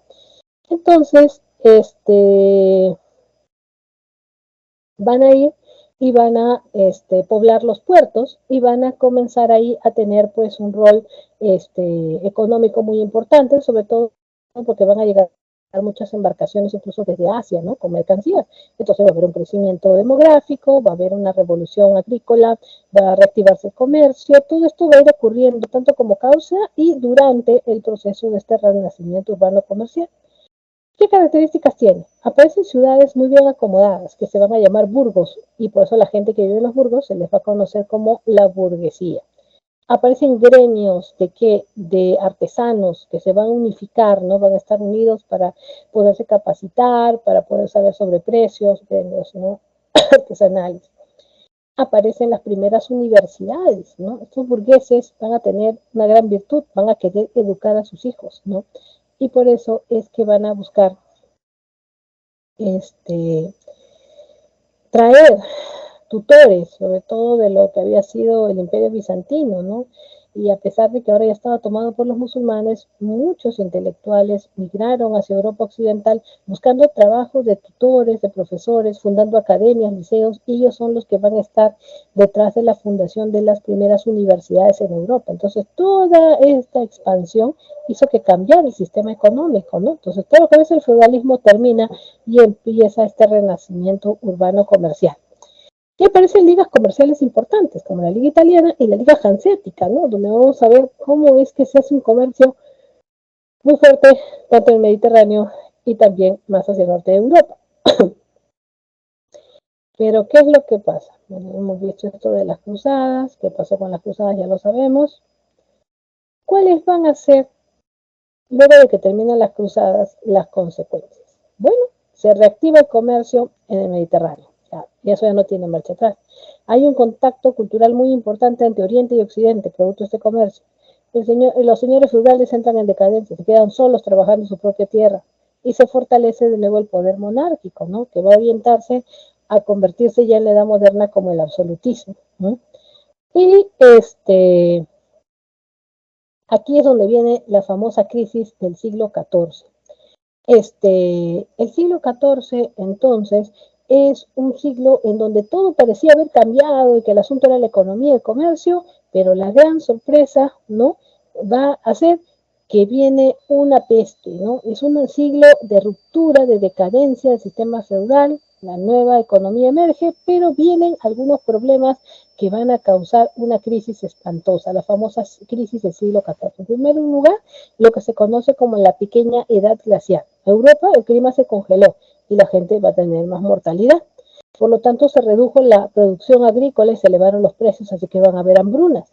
Y, como si fuera poco, como llegaban muchas embarcaciones desde Asia trayendo productos, venían ratas y las ratas tenían pulgas y las pulgas se le subían a la gente y anidaban en sus cuerpos porque los europeos tenían unos hábitos de higiene muy sucios, terribles. Entonces se acumulaban estas pulgas en los cuerpos de las personas y ellos no sabían por qué les pasaba esto que les daba la peste bubónica y que ellos lo van a denominar la peste negra, porque a la gente se le ponía unas pústulas como unos granos purulentos negros en la cara y luego les saltaba en el pecho los ganglios inflamados, ¿no? Entonces le decían eso era un bubo, por eso en adelante peste bubónica, ¿no? Pero en realidad es que los ganglios, que son el sistema linfático, ya no podían defender más el cuerpo hasta que la persona terminaba muriendo en medio de unas fiebres espantosas. Esto es lo que va a ser la peste negra y que mató a casi 20 millones de personas en Europa, imagínense, eso sí que es una monstruosidad, 20 millones, eran 2/3 de la población europea. Y la gente llegó a pensar que había llegado el apocalipsis. Y muchos creían, como estaban muy metidos en la religión, que era un castigo que Dios les mandaba por haberse dedicado más al comercio y haberse alejado de la religión. Y así, el siglo XIV, que son los años 1300, específicamente el 1353, 52, 54, todos estos años fueron los de la peste negra, la gente estaba asustada. Por lo tanto, hubo una disminución de la rentabilidad agrícola, hubieron revueltas campesinas, se elevaron los precios de las mercancías, de la mano de obra, fue una época de mucha muerte, la gente se moría así en la calle y la gente corría a levantar los cadáveres y los llevaban a los campos y los incineraban y luego se colocaban unas máscaras que eran como unas narigueras, usted ha visto cuando dibujan en las caricaturas la parca parca le dicen, ¿no? La muerte, ¿no? Que va con su capucha, su cara de calavera y va cargando su garfio, ¿no? Ya. La gente se disfrazaba de esa manera porque creían que si olían, que en el aire estaba la enfermedad, entonces se ponían unas caras con unas narigueras así, unas capuchas y se iban a cegar los campos, por eso lleva la parca esa cuchilla en la espalda, ¿no? Y quemaban los campos porque creían de que de ahí emanaba esta enfermedad, ¿no? Que el aire se había corrompido, así decían. Fue una época espantosa. Y no solo pasaba eso, sino que encima vino la famosa guerra de los 100 años. Esa rivalidad que tienen los ingleses con los franceses histórica, se remonta a varios hechos, ¿no? Pero este es uno de los principales, ¿no? Resulta de que el rey de Francia muere, no deja descendencia y buscan un familiar para que sea el rey. Y el familiar más cercano era inglés, pero los franceses no querían un inglés como rey de Francia. Así que se meten a una guerra que se llama los 100 años, pero va a ser una guerra por la sucesión, digamos por oleadas, ¿no? Y esto va a zanjar este odio que hay entre estos dos países hasta la fecha. Luego viene el cisma de Occidente, es decir, así como hubo el cisma de Oriente, que se separó la iglesia ortodoxa, todo, en Occidente también comienza a aparecer papas, ¿no? Que el papa es de Milán, que el papa es de Roma, que el papa, sí, diferentes ciudades, entonces, hay una rotura de la iglesia católica. Y también la guerra de las dos rosas, donde vamos a ver que en Inglaterra dos dinastías muy poderosas económicamente hablando se van a pelear. una simbolizada por la rosa blanca y el otro tenía en su escudo la rosa roja, entonces por eso se llama la guerra de las dos rosas, ¿no? La cosa es que el siglo XIV fue una desgracia y la gente se quedó, los que sobrevivieron estaban traumados. Entonces, luego vendría el siglo XV, ¿no? Y con el siglo XV vendrían muchos cambios, por ejemplo, la conquista de Constantinopla por los musulmanes, 1453, el inicio de la Edad Moderna, ¿no? Y 1492, la invasión de América, ¿no? Y que va a ser lo mejor para Europa y lo peor para nosotros, ¿no? Entonces, ese es el panorama que tenemos para, Ale, llévate los perros, está que ladran acá. Disculpen, chicos, porque tengo 4 perros, imagínense. Entonces, tenemos esos conflictos, ¿no? Vamos a estudiar en la clase de la Edad Moderna que todas estas cosas, sobre todo el surgimiento de la burguesía, una clase que se va a hacer rica con el comercio y que no eran de origen noble, se van a convertir en el talón de Aquiles de los nobles y se van a hacer más ricos que los mismos nobles y vamos a ver cómo hay una lucha de clases justamente, ¿no? Entre los burgueses con los nobles y eso va a producir las políticas para la edad moderna. Así que esa clase también es bastante interesante, pero es ya la próxima. Bien, chicos, hemos llegado entonces al final de la clase y les dejo acá con la línea de tiempo y les voy a dejar las alternativas aquí escritas para que pueda ir a su intermedio. Le dejo las alternativas, puede ir a su intermedio. Gracias.